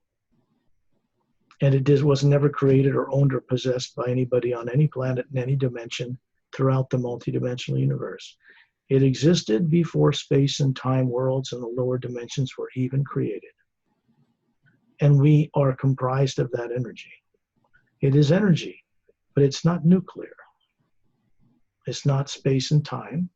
It's not wormholes or dark matter or galaxies or suns or interdimensional doorways. It is an energy that supports and sustains all life in all the dimensions, on all worlds, everywhere.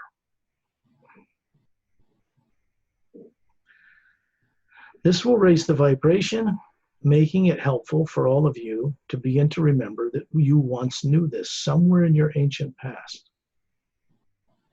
And while you're recovering this, you're also acquiring new faculties and new capabilities in the new ray, which I talk about in the Savior's Agenda book, in the Emerald Doorway. This is in my work, which has to do with you having your own experience.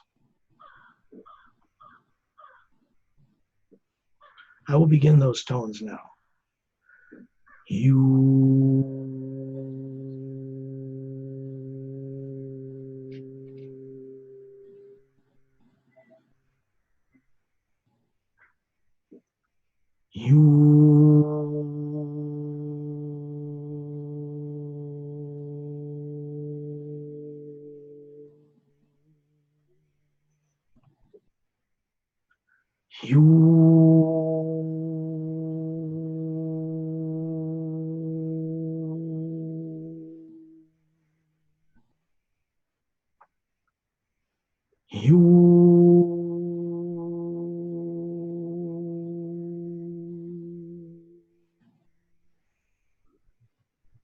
Just open one eye, Gail, just one, and shut off your microphone. Just one, please. Just shut off on the Zoom control there. Just click on mute. Click on mute. Good. It's just a little bit of echo there.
You can see the waterfall. Your body form standing on that plateau of brown moss. The real you, the spherical you hovering above that body. You can see a beam of white light, a thin connection between the white core of that being and the center of the brain in this body form you've manifested.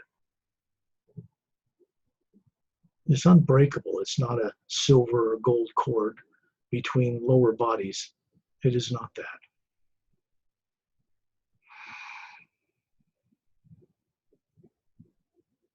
When you look out and down the mountain slope, you see a being standing there on a lower plateau, 18 feet tall. Much bigger than a human on Earth. Long blonde hair, beautiful crystal blue eyes, bigger, a little slightly bigger than a human on Earth. Pointed ears, handsome, tunic, sandals, standing there. Looks like a Greek god. That is Ambassador Turelian of the Ceres race. Definitely the oldest race in this and many galaxies, and the encouraging sponsor of the Galactic Interdimensional Alliance of Free Worlds. The Ceres are responsible for creating genetic body forms like ours to this level of sophistication and other life forms bipedal that travel the stars today, long ago in galactic history. And they encouraged them and brought them up to spacefaring capability and then vanished from this universe and from direct contact for a very long time. They've recently returned because of a consciousness change they went through unexpectedly to help kind of oversee the younger races. The body forms they helped make were designed so that Atmas could run them and help provide creating the lower dimensions as mirrors of the upper worlds. We were responsible for encouraging other life forms, other genetic forms that Atmas could run to evolve. Animals, mammals, plants, trees, planet Earth, the air, the water, the whole bit. When you look above Turelian's body, you see an Atma hovering there. Maybe a bit larger than us and a little brighter, but an Atma. And then he looks up, he points upward, and you look up, and you find yourself hovering in the void of space above this planet Earth, in a parallel dimension of the physical universe. And you're hovering there near Turelian and myself. Gail is there. People I know, Perry and many other people, Michael, Anna, Gail, Rhonda. There's other people I work with, and many from other worlds that are in circles, 3 concentric circles around Turelian and us. You're going to see several beings materialize or appear in space. And when you look out into space around here, it looks black at first to you. But then when you focus from the inner eye of the Atma itself, you see that it is a white field of light with a gold tinge everywhere in the so-called black void of space. It is between the planet Earth you see that has no polar ice caps. It has a huge ocean around it and a large continent centered over the equator from one hemisphere to the other. It extends gradually upward to a point kind of a third of the way above the equator, and it does that below as well. And on through the planet on the other side, you can see another continent 2/3 its size. When you look at the moon, in this particular parallel dimension, you see that it is water and land and 5 dome cities on the front side. It turns on its axis, no craters. There's a dome city on the back side, and it is circling the planet Earth. This is a prototype. This is what will be utilized to change the way Earth and our moon is. It's not destined to stay the way they are now. You look down on Earth, you can see at the bottom point, world, continent, lower part, third of the way below the equator, a half-moon base-shaped, curved emerald green beach glowing with light. You can see it from space. When you look around you, you will see that there are beings, Atmas hovering above body forms in space, so you can recognize what they look like, that are human, humanoid, other types of skin color and hair and eyes. These are all master teachers from various parts of the galaxy and from the multidimensional creation, who've been invited to go with us on this journey and to be of assistance to themselves, each other, and you who have gone on this journey with us from Earth. A man and a woman from one of those rings will approach you, each one of you, and hover beside you, putting out a very uplifting, calming energy. They're very kind, very wise, and they ask you if you would like assistance to remember who you are when you're out of your physical body on Earth at night in the dream state called sleep. And you can say yes or no. But if you ask for their assistance, then you'll be able to get some real direction to recover what you were made to forget.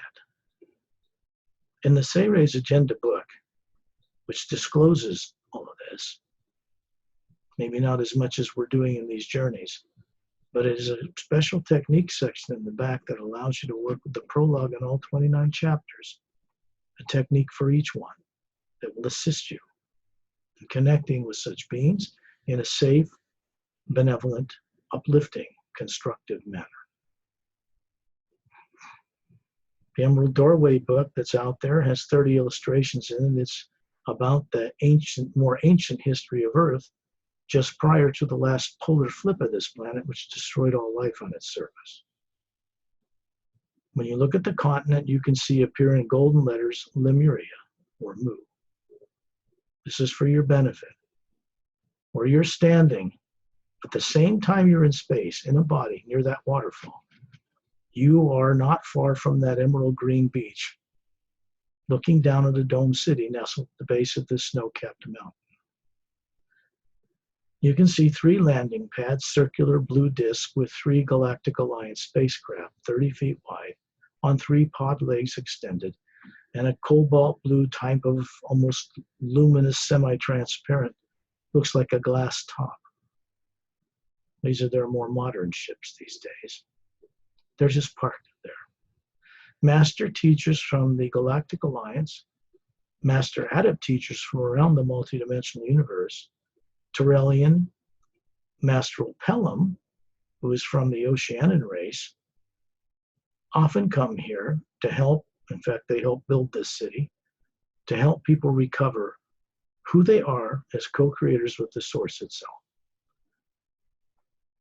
You're in space, yet you can feel your bare feet sinking down into the emerald green sand, and you can see below you there's a half-moon bay-shaped emerald green sand glowing with a foot of light, extends in about a mile. And you can see tall giant jungle trees and prehistoric-looking ferns, and a brown moss-covered path 3 feet wide leading straight as an arrow through the jungle. And when you look up above these feet you feel in the sand, you can feel the green energy moving up your legs, and then it goes up into the white core of your being, hovering above that body, and you feel it going into the white core of your being, also hovering in space in orbit above this planet, around Tyrellian, at the same time. And then it moves out into the green band of teardrop-shaped lights that surround you, the core of your being, the real you, the Atma, soul. This is about memory and recall. You find yourself in space, still a circle around Tyrellian and myself. Master Pelham, who has pale blue skin, body form extended out in front of his Atma, pointed ears, long black shiny hair, looks to be about 6 feet tall, maybe 40-ish, trim, fit, and he holds up his hands, just little webs between his fingers. And he lifts up his neck. There's 3 little slits under here, unobtrusive. You wouldn't notice them unless he lifted his neck.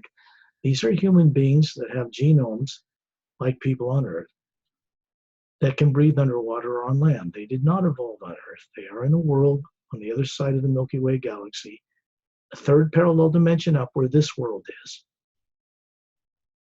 It's mostly water covered with some small islands around the equator with domed cities on it, like the one you see below the waterfall. You're on space. There's another being named Master Ramu who has a crystal staff made of quartz, standing in a body form in front of the Atma that he is, floating in space. And it's quartz, round, goes up between his hands, comes up to a cross with an ankh, a circular oval with a hole in it.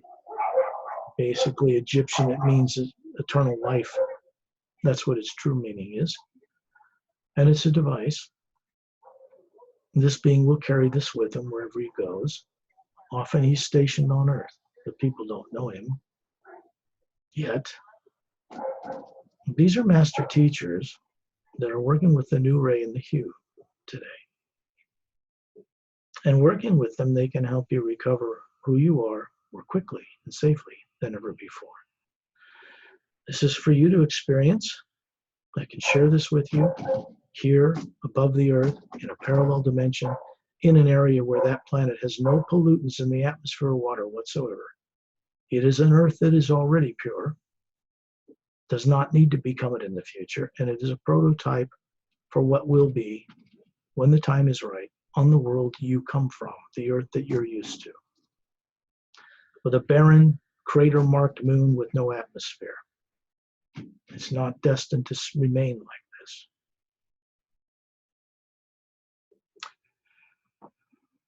In space, you look and you can see this white field of energy with a golden tinge to it, sparkling and moving through upward, downward, sideways, between the Earth and the Moon, between the Sun and the planets, between galaxies, between all the worlds in the Milky Way galaxy and the so-called black void between galaxies, which you now know is not dark, but it takes a higher frequency of energy visually to see it. Otherwise, it appears dark to human eyes. Scientists on Earth know it really isn't, that it's energy and it's not dark, except by the perception of human eyes, which have a very limited focus for how many bandwidth or how much they can see in frequency.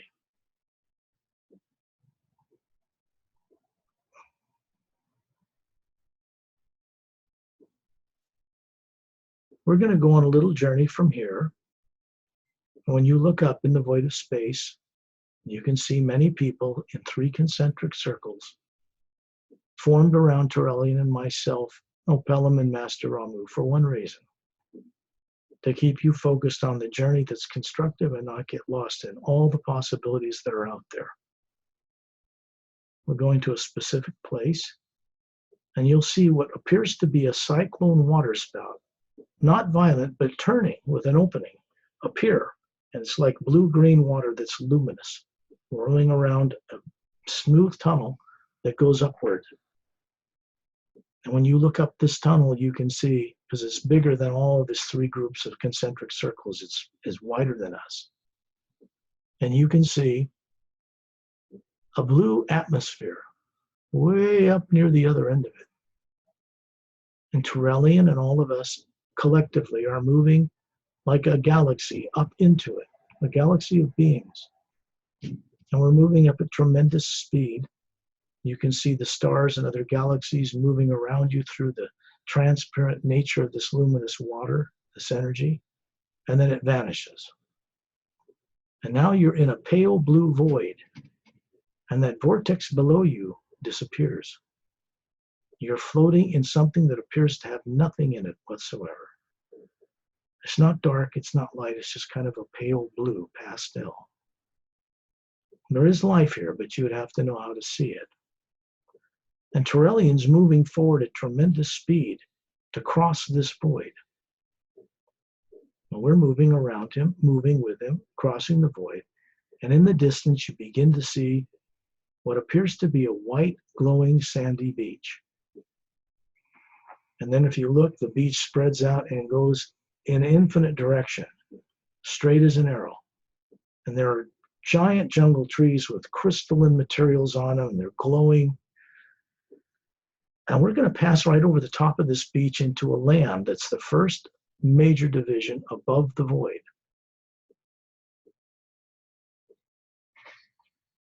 We stop to hover above the trees, and you can see these birds flying up from the trees that have long V-shaped split tails, bulbous blue eyes that wrap partially around their forehead. They look kind of like blue jays, very beautiful, with rainbow-colored bodies.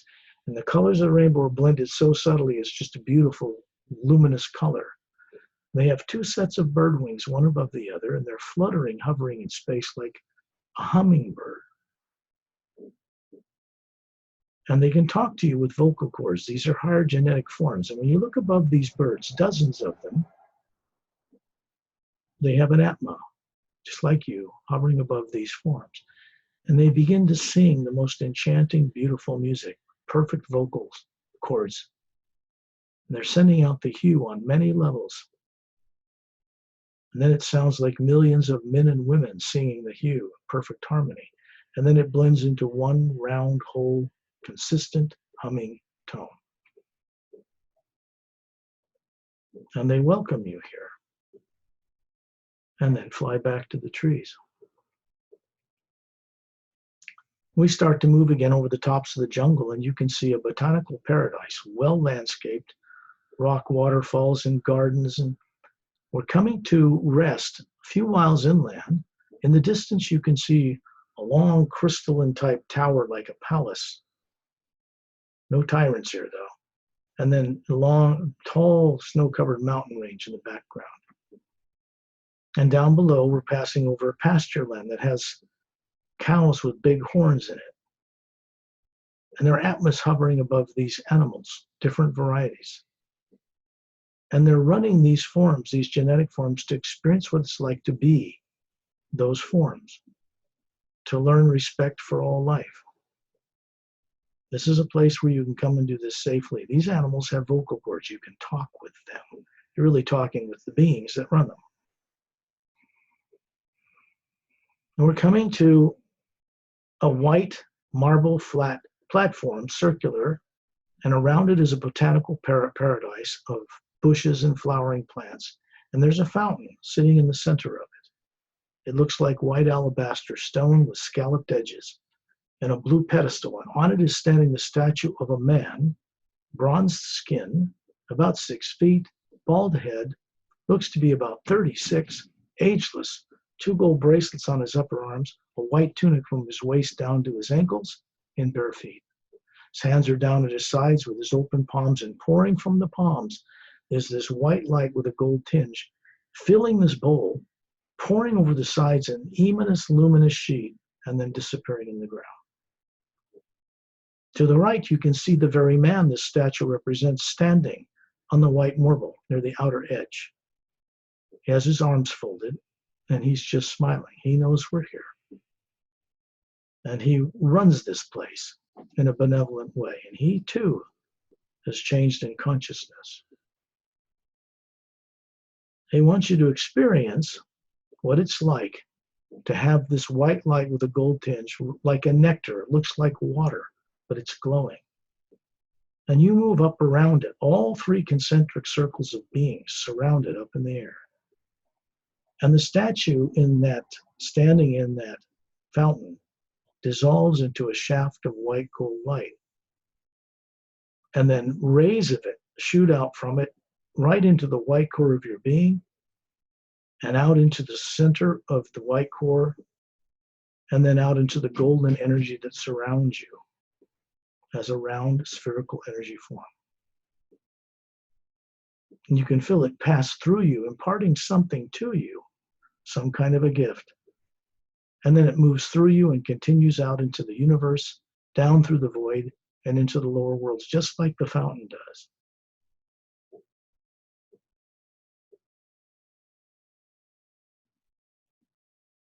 This being's name is Satnam. It just means true name.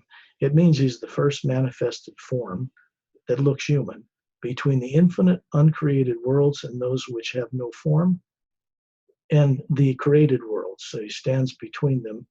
And he's more or less in charge of the rulers of the lower dimensions.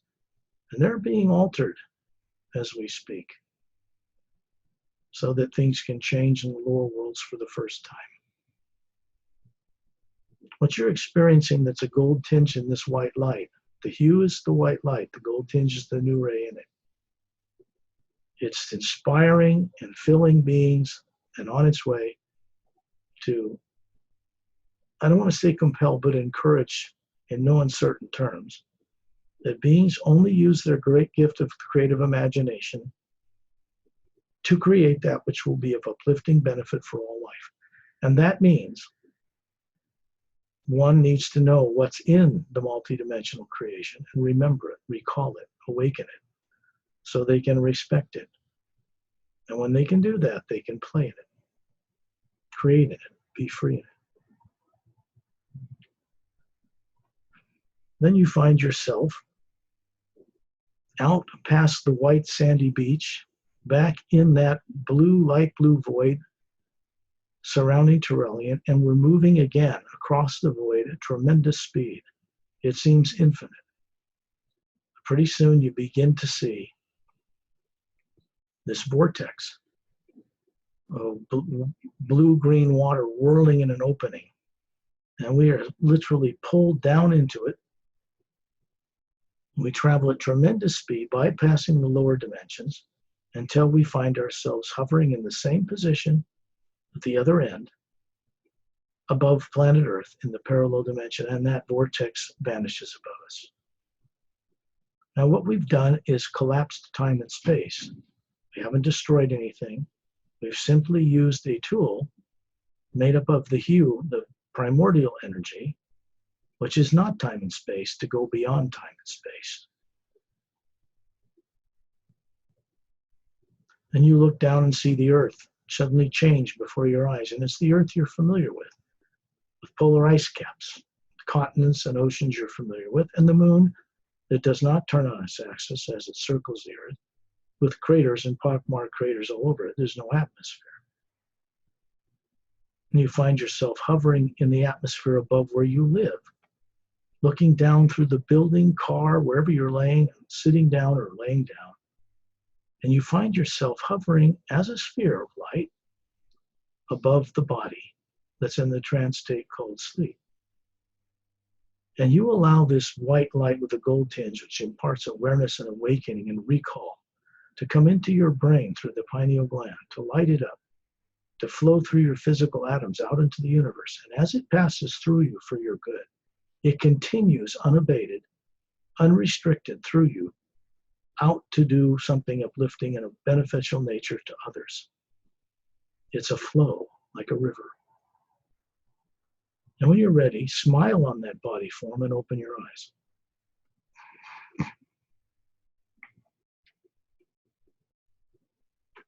You should turn your mic on now, Gail. Just on the Zoom control there, just unmute it. There we go. So we're back. This is what it's like to go on a conscious out-of-body journey using your own creative imagination, which is not being created by the brain or the mind, which is in the trance state called sleep. It's protected, breathing, causes the pineal gland to secrete serotonin, melatonin. It does this thing where it makes the body run on automatic, heart work, lungs work, blood work. Well, you're gone. People do it every night, but they've never worked at being conscious of what they're doing, going out to these journeys into vast areas of the multidimensional universe and bringing it back to the physical brain that never had any of this recorded in it. This is what is a process that involves enlightening the human self you're running on Earth. There's no other way to do it except to do it. So I want to leave your listeners with that. The recorded session will be sent to you, Gail, so you can get it on YouTube. Thank you, Scott. That was a wonderful journey. I enjoyed it immensely. I hope others did as well.